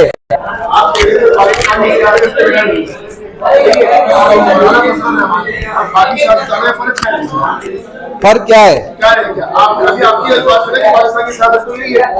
तो फिर मौलाना फजलुर रहमान को हम आगे और दूसरी बात की बात की। हाँ, पिछले 3 इलेक्शन में 8 का इलेक्शन, 13 का और 18 का इलेक्शन, उसमें खबर पख्तूनख्वा की बजाय हमें से सुनने तो दो। पिछले 3 से वफाकी इलेक्शन में इंतखाबात में सन 2008, सन 2013, सन 2018 इन तीनों इंतखाबात में खैबर पख्तूनख्वा, पंजाब और सिंध से जमहूरियत इस्लामी फजलुर रहमान मौलाना साहब की जो पार्टी है उसने अच्छी खासी सीटें जीती। उसके बाद भी 3 सूबों में पिछले 15 सालों में कुछ भी नहीं हुआ। तो सीटें अगर जब सूबाई असेंबली में इनको सीटें देने पे कुछ नहीं हो रहा, तो कौमी असेंबली में सीट देने पे क्या होगा? क्योंकि उसकी वजह ये होती है कि सूबाई असेंबली, सूबाई जितनी भी सीटें होती है ना, उनको कौमी असेंबली की सीटों वाले आगे निकलने नहीं देते, पावर्स उनके पास ज्यादा होती है। जब तक मुकम्मल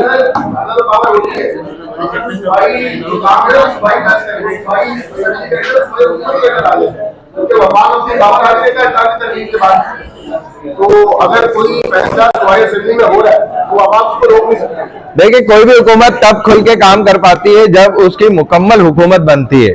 जैसे इमरान खान भी इसी बात को रोता रहा, और भी तकरीबन तमाम जमातें ही रोती रही हैं इन चीजों को लेकर, लेकिन मौलवी फजल रहमान ने इन चीजों को लेकर रोए नहीं है कभी। हाँ, उन्होंने वजाहत बिल्कुल की है कि किस वजह से काम नहीं हो सके।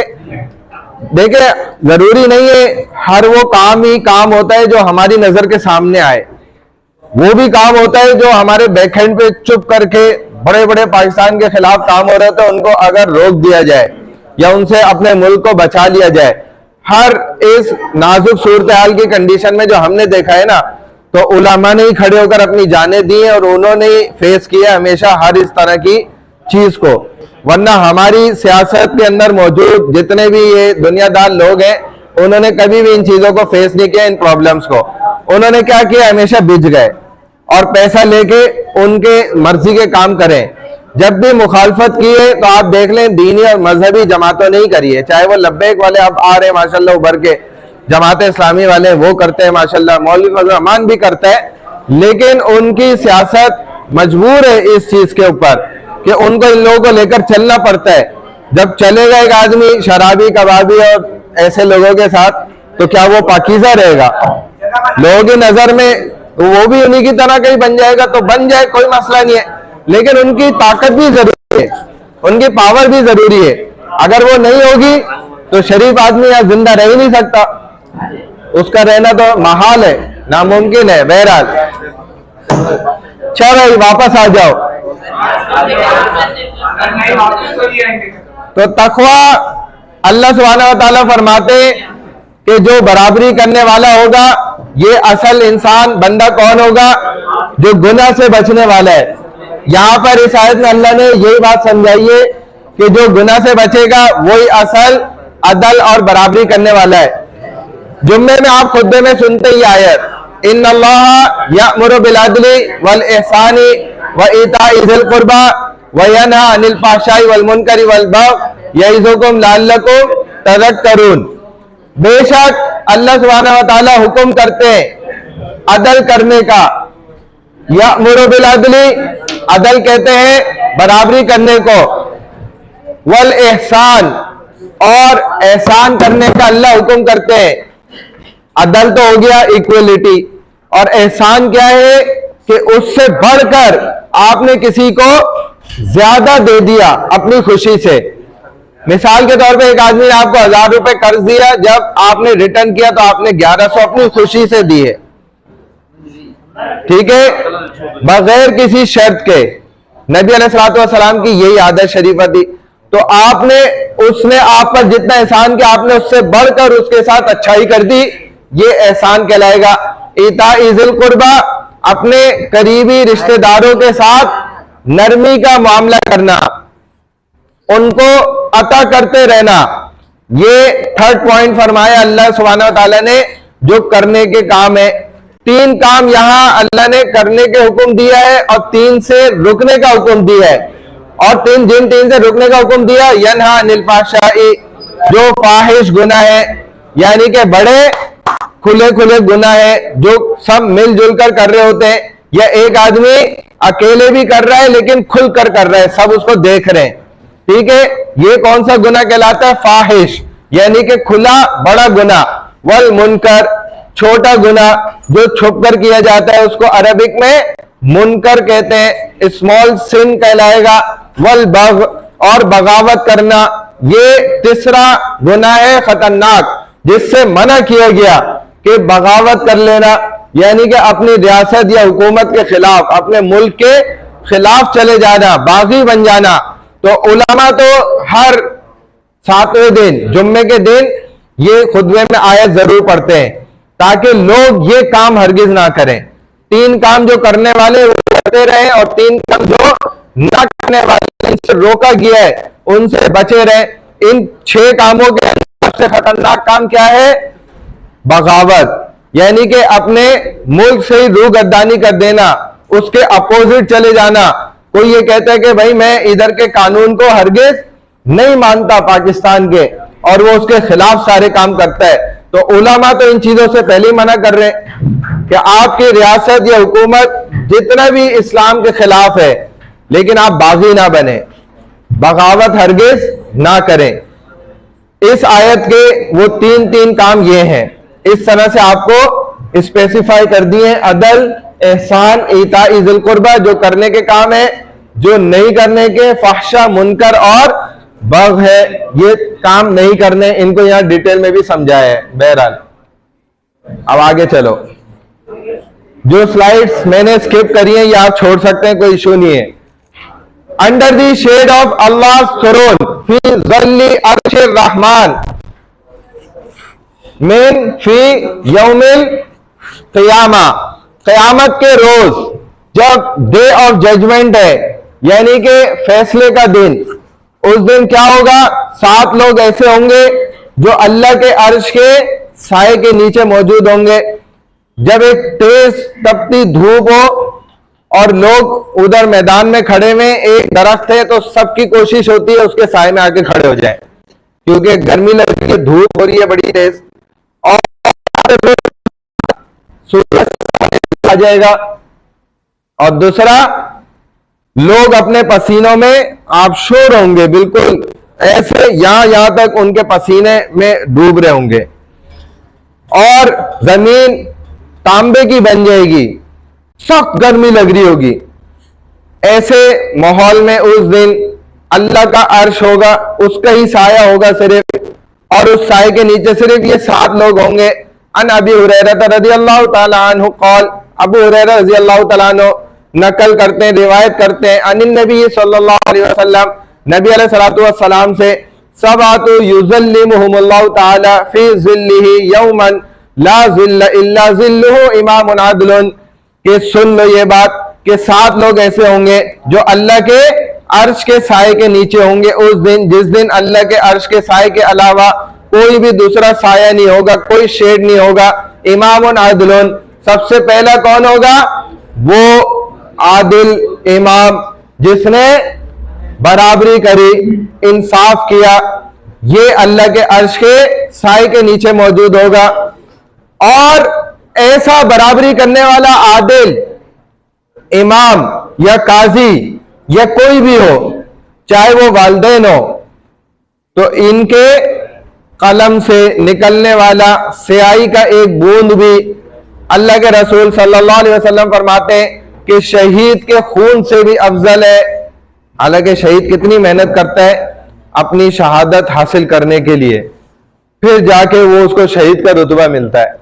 उसके खून से ज्यादा अफजल इस जज और काजी का या आदिल इमाम का वो कलम से निकलने वाली स्याही है जो मक्खी के जो है ना मुंह के बराबर है। उसका इतना सा मुंह होता है मक्खी का, बहुत चुन्ना सा। इतनी सी भी जो स्याही इसके कलम से निकली और ये बिल्कुल राइट फैसला कर रहा था, राइट जजमेंट कर रहा था। इसने किसी की परवाह नहीं करी, ना अमेरिका की परवाह करी, ना इसने इंडिया की परवाह करी, किसी की नहीं की। इसने बदनामी पसंद कर ली। मैं बदनाम होना सही है, मुझे पसंद है, लेकिन मैं अदल करके जाऊंगा चाहे कुछ भी हो जाए।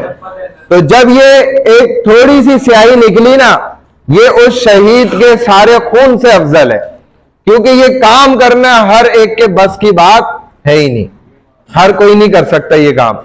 तो फरमाया इसीलिए कि अल्लाह के साए के नीचे होगा ये। दूसरा, सेकंड पर्सन, शाबुन नशा फी इबादतिल्लाह, वो नौजवान जो अकेले में जवानी में अल्लाह की इबादत करता है। इकरा यूनिवर्सिटी में पढ़ रहा है, लेकिन वो अपना टाइम वेस्ट नहीं करता इधर उधर बैठकर सीढ़ियों पर या गलियों में या आगे पीछे। ये सीधा जाता है मस्जिद में और अल्लाह को याद करना शुरू कर देता है। बंदों को या बंदियों को याद करने से ज्यादा अच्छा है कि अल्लाह को याद कर लो। तो आपका दिल दिमाग दोनों साफ सुथरे रहेंगे, आपकी जिंदगी साफ सुथरी बन जाएगी। ये क्या करता है, यही जवानी है जिसमें सारी ताकतें आपके पास है। अभी आप अपने अल्लाह को याद करें तो आप अल्लाह के अर्श के साए के नीचे होंगे उस दिन। लेकिन अगर किसी और को याद कर रहे हो फिर कोई गारंटी नहीं है। वरजुलुन क़ल्बहु मुअल्लक़ुन फिल मसाजिद, और वो बंदा या बंदी भी जो ऐसा मर्द है उसका दिल मस्जिद में जुड़ा रहता है, यानी वो मस्जिद का खुंडा है। मस्जिद का खुंडा पता है कौन होता है? ऐसी औरत भी हो सकती है घर के अंदर जो उन्होंने मुसल्ले की मस्जिद की जगह बनाई हुई है जहां वो नमाज पढ़ती है, उसका दिल करता है बार बार वहीं जाने को कि भाई मैं वहां बैठ के थोड़ा सा जिक्र कर लूं, नमाज पढ़ लूं, नफिल पढ़ लूं, फलानी इबादत कर लूं, कुरान पढ़ लूं। इसका भी दिल उधर लगा रहता है, किचन में नहीं लगा रहता ज्यादा। बस किचन में इतना कि भाई शौहर के लिए, बच्चों के लिए या बहन भाई या वालदा के लिए बस पका लिया जल्दी से और मुझे नफिल पढ़नी है, मुझे कुरान पढ़ना है। अब इसका दिल वहां लगा हुआ है। तो ये भी अल्लाह के अर्श के साए के नीचे होगी। मस्जिद का खुंडा क्या, पुराने दौर में कुंडियां लगी होती थी, जंजीर होती थी और ऊपर एक ऐसे लॉक सा लगा होता था, उसके अंदर जंजीर अटका के और ताला लगाते थे, उसको खुंडा कहते हैं। तो वो मस्जिद के दरवाजे के साथ लगा हुआ है, वो कहीं नहीं जाता। आप देखें पूरा दरवाजा टूट जाता है, खुंडा नहीं टूटता, वो अपनी जगह पे बाकी रहता है। नया दरवाजा भी लग जाएगा, जंजीर भी लग जाएगी, कुंडा लगा रहेगा।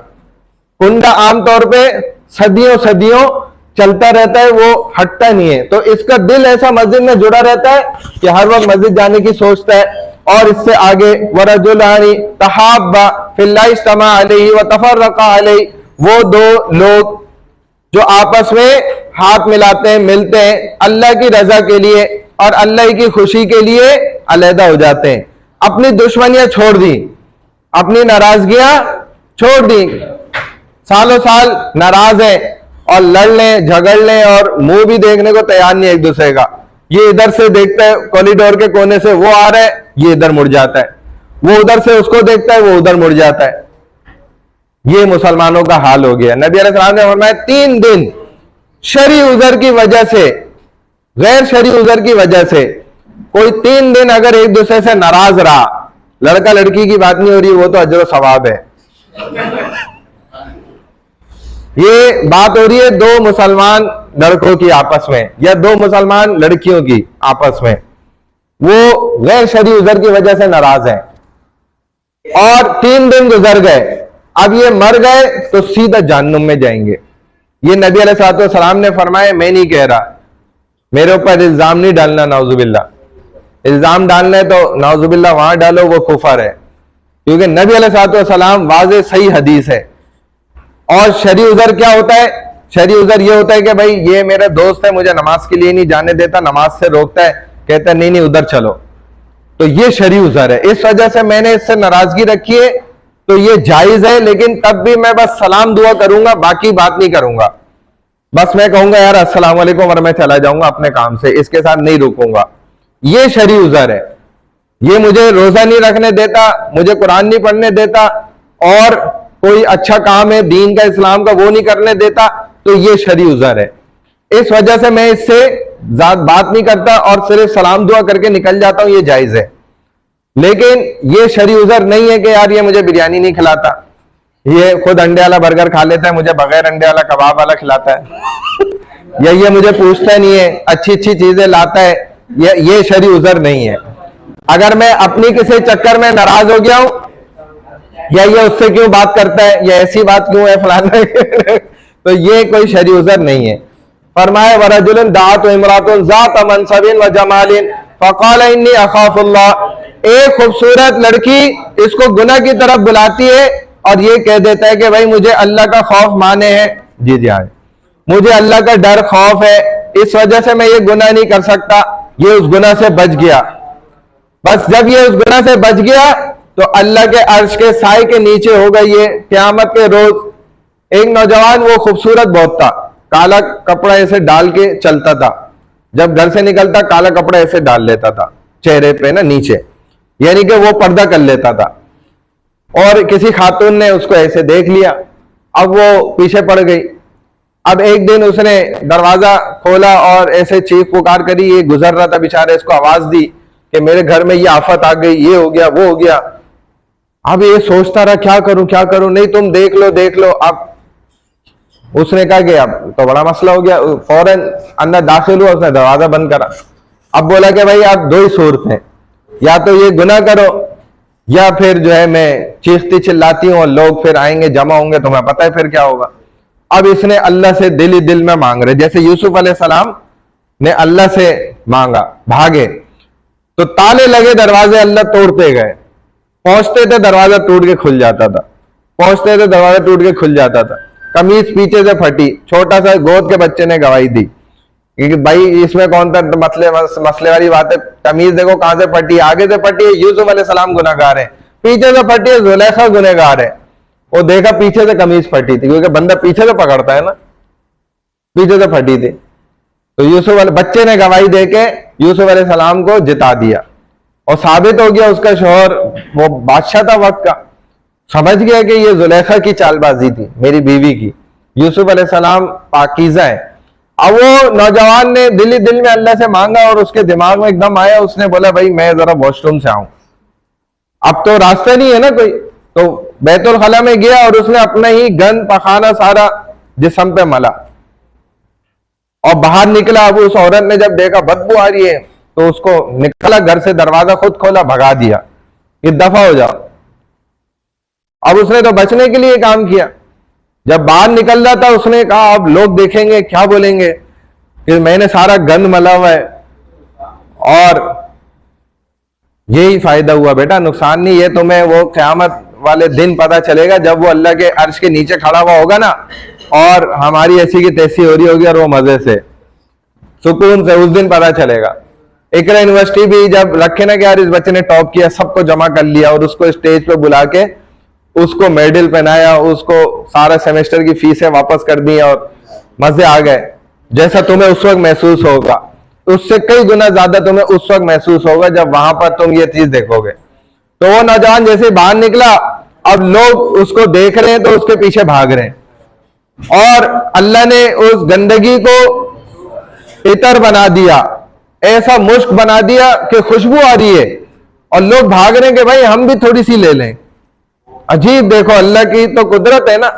और वो अपनी जान छुड़ा के भागा, जाके गुस्ल वगैरह किया। तो लोग बताते हैं जब तक वो नौजवान जिंदा रहा था तो उसमें से ऐसी खुशबू आती थी जो हमने जिंदगी में कभी दुनिया में हमें नहीं मिली, उसके जिस्म से ऐसे खुशबू आती थी। तो ये नौजवान भी क्या होगा, अल्लाह के अर्श के साए के नीचे होगा। सुल कैफ का वाकया है कुरान में, और इनके बारे में ये इख्तलाफ है कि ये नबी थे या अल्लाह के वली थे। तो कंफर्म तो ये कि अल्लाह के वली तो थे, बाज लोग कहते हैं कि नबूवत भी मिल गई थी। ये कौन थे? एक फाहिश इंसान थे, गुनाहगार, गलत काम करने वाले। तो एक बाजार गए, वहां से खरीद के लाए एक लड़की को, बड़ी मजबूर थी, रो रही थी, 400 दिनार उससे उन्होंने तय करे और वो आ गई। जब आ गई गुनाह के लिए बैठे तो वो रोने लग गई, कांपने लग गई। इन्होंने पूछा, भाई जब तुझसे मैंने रेट तय करा पैसे और तुम्हें दे रहा हूं, तो इसमें रोने की या इतना कांपने की क्या बात है? तो उसने कहा कि मैंने जिंदगी में कभी गुनाह नहीं करा, ये पहली दफा है जो मजबूरी की हालत में आकर मैं मजबूर हो गई। तो वो एकदम रुक गए। उन्होंने पूछा कि क्या मजबूरी? तो उसने कहा कि मेरा बाप बूढ़ा है और इस मर्ज का मोहलिक है, और उसके इलाज के लिए ना जो भी ऑपरेशन होना है वगैरह, उसके लिए इतने 400 दिनार ही उस तबीब ने मांगे, उसके हासिल करने के लिए मैं इस काम के लिए तैयार हुई। तो उसका बोलने का अंदाज ऐसा था ना, और वो गुनाह कभी किया नहीं था उसने जिंदगी में, तो उसमें इतनी बोलने में, अंदाज में इतनी ताकत थी। वो खुद कांपता हुआ पीछे हटा, उसने तौबा इस्तगफार करी और इसको पैसे पकड़ाए और छोड़कर आया घर पर। और कहते हैं बस ये वापस आया उस रात ही, और सारी रात अल्लाह से रो रो के ना अपनी जितनी इसने गुनाह किए थे, बुराइयां की थी, मांगता रहा, तौबा करता रहा। और कहते हैं सुबह लोग काफी देर देखते रहे, इसका दरवाजा ही नहीं खुल रहा था। तो दरवाजे पे पहुंचे तो उधर अल्लाह पहले लिख देते थे लोगों के दरवाजे पर, जो आदमी गुनाह करता था ना उसके दरवाजे पे सुबह लिखा हुआ होता था इसने रात में ये किया। कोई अच्छाई करता था वो भी लिख देते थे। ये था उनके उस वक्त के दीन के अंदर। कितनी खतरनाक बात थी। हमारे अगर लिखा हुआ हो तो हम तो वैसे ही डर जाएं, कभी गलती से भी ये काम ना करें फिर तो। लेकिन लोग फिर भी करते थे, ऐसे ढीठ थे। और लिख दिया अल्लाह ने सुबह के गुफिर लिल्लाहि ज़ुल्किफ्ली, कि अल्लाह ने ज़ुल्किफ्ल की मग़फ़िरत कर दी एक रात के अंदर। सिर्फ चंद लम्हों में उसने तौबा करी, ऐसी तौबा करी कि बाज उलमा फुक़हा का यह भी इख्तलाफ है कि अल्लाह ने इनको नबूवत दे दी थी, यानी इतने पसंदीदा हो गए थे। ऐसी जबरदस्त तौबा की थी जो मूसा अलैहिस्सलाम के वक्त में एक बंदे ने की थी। मूसा इसकी तौबा को सारे अपनी कौम पे तकसीम कर दो, उन सब की मग़फ़िरत हो जाएगी। इसने ऐसी तौबा करी है। तौबा भी इसका मतलब कि बड़ी जबरदस्त और जानदार भी होती है, अल्लाह को पता है। तो उसने ऐसी तौबा करी तो दरवाजे पे सुबह लिखा था कि अल्लाह ने ज़ुल्किफ्ल की मग़फ़िरत कर दी। ये भी अल्लाह के अर्श के साए के नीचे नौजवान या लड़की होगी जो गुनाह से बच गई। और वरजुलन तसद्दक़ बिसदक़तिन फ़अख़फ़ाहा हत्ता ला तालमु शिमालहु मा तुनफ़िक़ु यमीनहु। छठे नंबर पे वो बंदा जिसने अपने सीधे हाथ से किसी की मदद करी, सदका दिया, और उसके उल्टे हाथ को भी पता नहीं चला। इधर मोटिवेट करने के लिए तस्वीरें बन रही हैं, वीडियोस बन रही हैं, वो बेचारे गरीबों की ऐसी की तैसी हो रही है। ये गलत है, ये गुनाह है कि आप किसी की मदद करते हुए उसकी तस्वीर खींचें या उसकी वीडियो बनाएं। ये गुनाह का काम है और उसके जमीर को मारने वाला काम है। इसका मोबाइल ले लो। इसीलिए उस बंदे ने बिल्कुल सही किया जिसके दरवाजे पे वो आया राशन देने, और देते हुए उसने फिर अपने फोटोग्राफर को बोला आप तस्वीर ले लें। तो जो ले रहा था उसने कहा यार 1 मिनट रुकें जरा। वो इस तरह आया और उसने इसकी जगह पे आके खड़ा हुआ, इसके जूते भी लिए, इसका कोट भी लेके पहना और खुद अपनी जगह पे उसको खड़ा किया जैसे ये उसको दे रहा है, हालांकि ले रहा है उससे। तो फिर कहा अब लो तस्वीरें। अब तस्वीरें ले ली उन्होंने, यानी साबित हो गया कि भाई ये उसको दे रहा है, हालांकि वो इससे ले रहा है। बात समझ गए? तो ऐसे लोगों का यही इलाज है, इनके साथ ऐसे ही करना चाहिए। कोई तस्वीर नहीं है, कोई मोटिवेशन इसके अंदर नहीं है कि हम रोजेदारों को अफ्तार करा रहे हैं, औरों को मोटिवेट करने के लिए हम वीडियोस बना रहे हैं और ये सारा इंतजाम दिखा रहे हैं, ये सब कर रहे हैं, सब ड्रामेबाजी हैं। ये आप करके हमें धोखा ना दें। अल्लाह के रसूल की हदीस है कि आपने छुप कर देना है, किसी को मोटिवेट करने की जरूरत नहीं है। मोटिवेट होने वाले खुद हो जाएंगे, जिसको करना है वो खुद करेगा। आपको दिखावा करने की जरूरत हरगिज नहीं है। तो ऐसा बंदा या बंदी भी अल्लाह के अर्श के साए के नीचे होंगे। वरजुलन ज़करल्लाह खालियन फ़क़ाज़त ऐनाहु, वो नौजवान लड़का या लड़की जो अकेले में अल्लाह के सामने अपने गुनाहों पर रोए और आंसू बहा दे, तो ये अल्लाह के अर्श के साए के नीचे इंशाअल्लाह क़यामत के रोज होंगे, जिस दिन अल्लाह के अर्श के साए के अलावा कोई दूसरा साया मौजूद नहीं होगा। ठीक है ना, वही 7 है जो यहां पर आपको इस तरीके से इंग्लिश में दिखा दिया, under the shade of Allah throne. यहां तक बात हो गई। देख लो टाइप्स ऑफ शिर्क, टाइप्स ऑफ जुल्म, क्योंकि अदल है बराबरी, उसका अपोजिट क्या है? जुल्म है। और जुल्म की 3 किस्में। सबसे बड़ी किस्म क्या है? शिर्क करना, यानी कि अल्लाह के साथ किसी को शरीक ठहराना, ये सबसे बड़ा जुल्म है। सेकंड नंबर पे खुला गुनाह करना, और थर्ड नंबर पे छुप कर गुनाह करना, ये थर्ड टाइप ऑफ जुल्म है। क्योंकि अदल इंसाफ की अपोजिट जुल्म आता है, तो उसकी 3 किस्में ये हैं। आपने इनका मोबाइल नहीं लिया था? ये क्या कर रहे हैं? वो क्या कर रहे हैं नीचे देख? नहीं, उनकी नहीं, आपकी नहीं, इनकी बात कर रहा था मैं। चलो, ये 3 टाइप्स हैं जुल्म की। और अल्लाह फरमाते हैं कि जुल्म जो है ये क़यामत के दिन अंधेरियों में से होगा, और उसमें आदमी गोया अंधा भी हो जाएगा, उसको नजर नहीं आ रहा होगा। जो जालिम आदमी है ये क़यामत के रोज क्या हो जाएगा? अंधा करके उठाया जाएगा।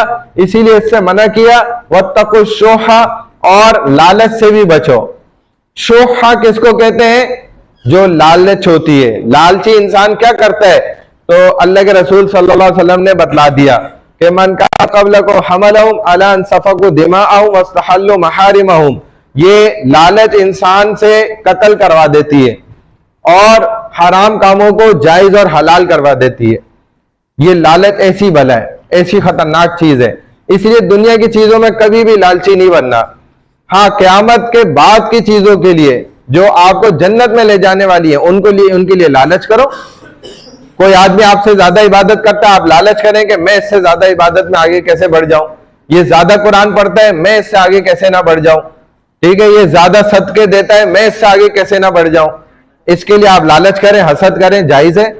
वरना दुनिया की चीजों के लिए लालच करने वाला बंदा कातिल बन जाता है और हराम कामों को हलाल समझने लग जाता है लालच के पीछे पड़ के।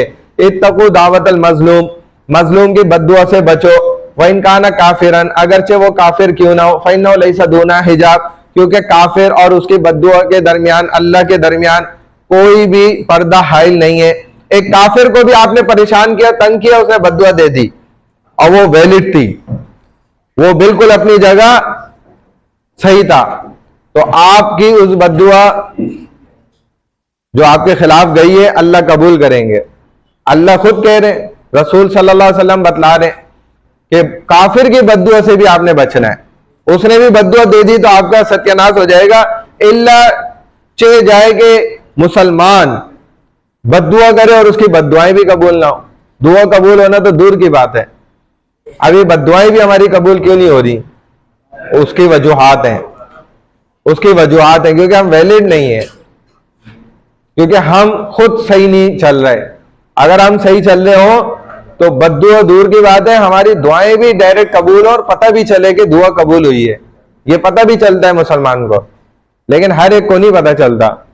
जो खुद सही हो ना उसको पता चलता है मैंने ये दुआ की थी, अल्लाह ने कबूल कर दी। बहरहाल यहां तक बात हो गई।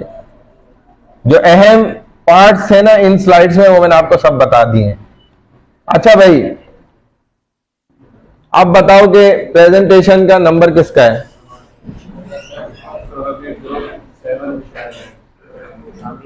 अच्छा, ये आखिरी लास्ट एक वाकया है हजरत अली रजी अल्लाह तआला अन्हु का।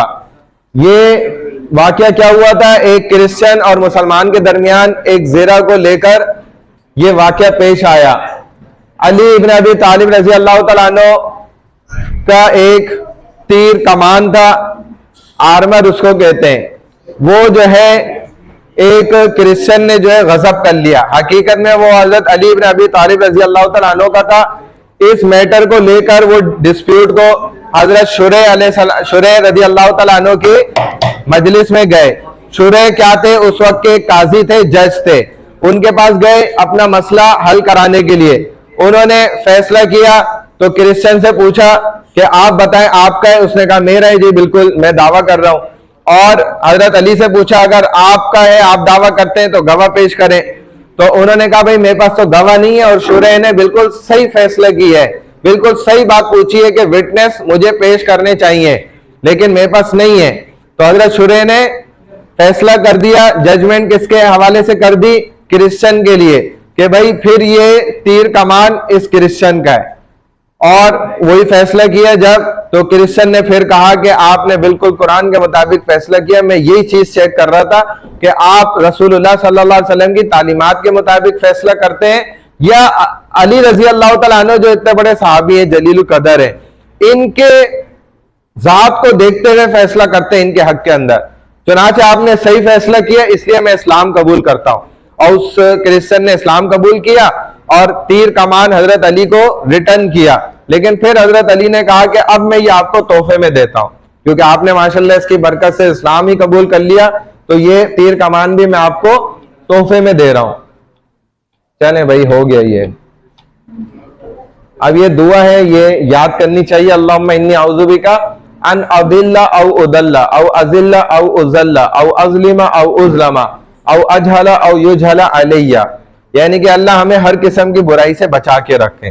ये इसकी दुआ है, दुआएं किया करो भाई, नहीं करते हो इसीलिए फिर आप फंस जाते हो, परेशान हो जाते हो, मुसीबतें परेशानियां आती हैं। ज्यादा कसरत के साथ दुआएं करो तो अल्लाह आपको बचा के रखेंगे इंशाअल्लाह। अच्छा भाई बताएं कौन सा ग्रुप है? ग्रुप नंबर 7 आ जाए, भेजी थी पीपीटी मुझे, आ जाओ फिर। अरबिक सीखो ना, और कहाँ सीखोगे? वैसे अरबिक पढ़ोगे हम 15-15 हजार रुपए फीस ले लेते हैं एक महीने की, इधर तुम्हें फ्री में अपने कोर्स की जो फीस जमा कराई उसी में सीखने को मिलेगी। जो सीखना चाह रहे बता दे, ऑनलाइन भी पढ़ा देंगे, उसमें कोई मसला थोड़ी है। आ जाओ भाई, यहाँ से ओपन कर लो, सर्च कर लो। ईमेल खुल रही है, ईमेल कर दी ना? Yes sir.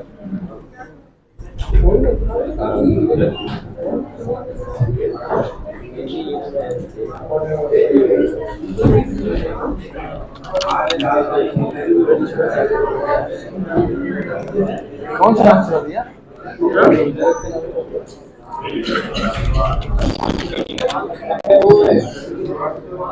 प्रेजेंटेशन आ रहा है मेरे पास।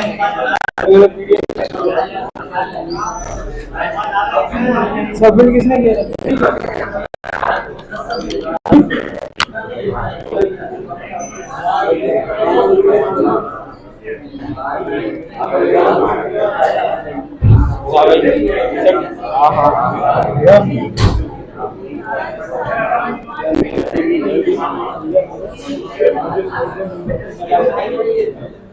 सही से हो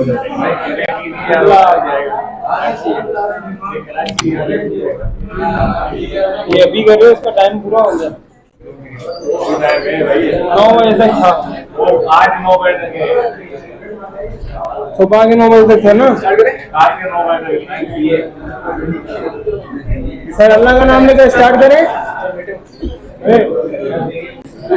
अल्लाह का नाम लेकर स्टार्ट करें। अपने क्लास को प्रेजेंट करना, सर को थोड़ी। हाँ कर दे।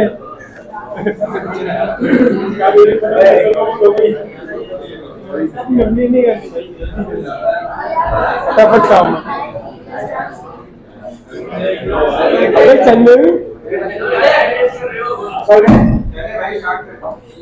बोला था, क्या कह रहे हो?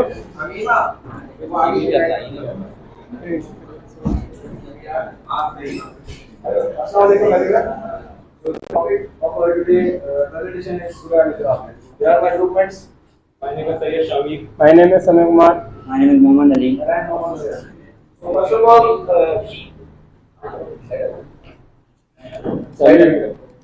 अबे ये स्लाइड यहाँ इतनी एनिमेशन मार के बैठा हुआ है। तो फर्स्ट ऑफ ऑल सूरह हुजरात जो है वो 49 सूरह है कुरान की, और जिसमें बहुत सारे वेरिएबल लेसन्स होते हैं, जैसे कि एथिक्स के बारे में और सिक्योरिटी में और पर्सनल इंटरपर्सनल रिलेशंस जो भी है। तो इसमें सबसे पहले जो है हमें नॉलेज मिलती है वो है कि रिस्पेक्ट फॉर द प्रॉपर्टी। तो बेसिकली जो रिस्पेक्ट फॉर द प्रॉपर्टी है वो इसकी है कि जो फर्स्ट वर्ड है वो यही डिफाइन करते हैं कि जो वो बस मैटर करती है क्योंकि उस दौर में जो लोग थे वो बिल्कुल ही ऐसे व्यवसाय कहूँगा था कि रिस्पेक्ट के साथ इस बात में तो इसके अलग आया था यही प्लान किया कि कंपनी रिस्पेक्ट क्या होती है और इसके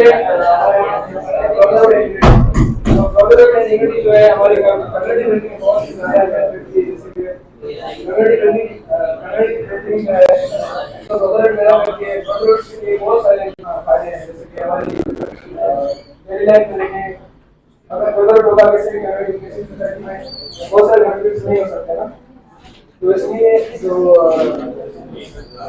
जो आगे जो भी लेसन है वो आगे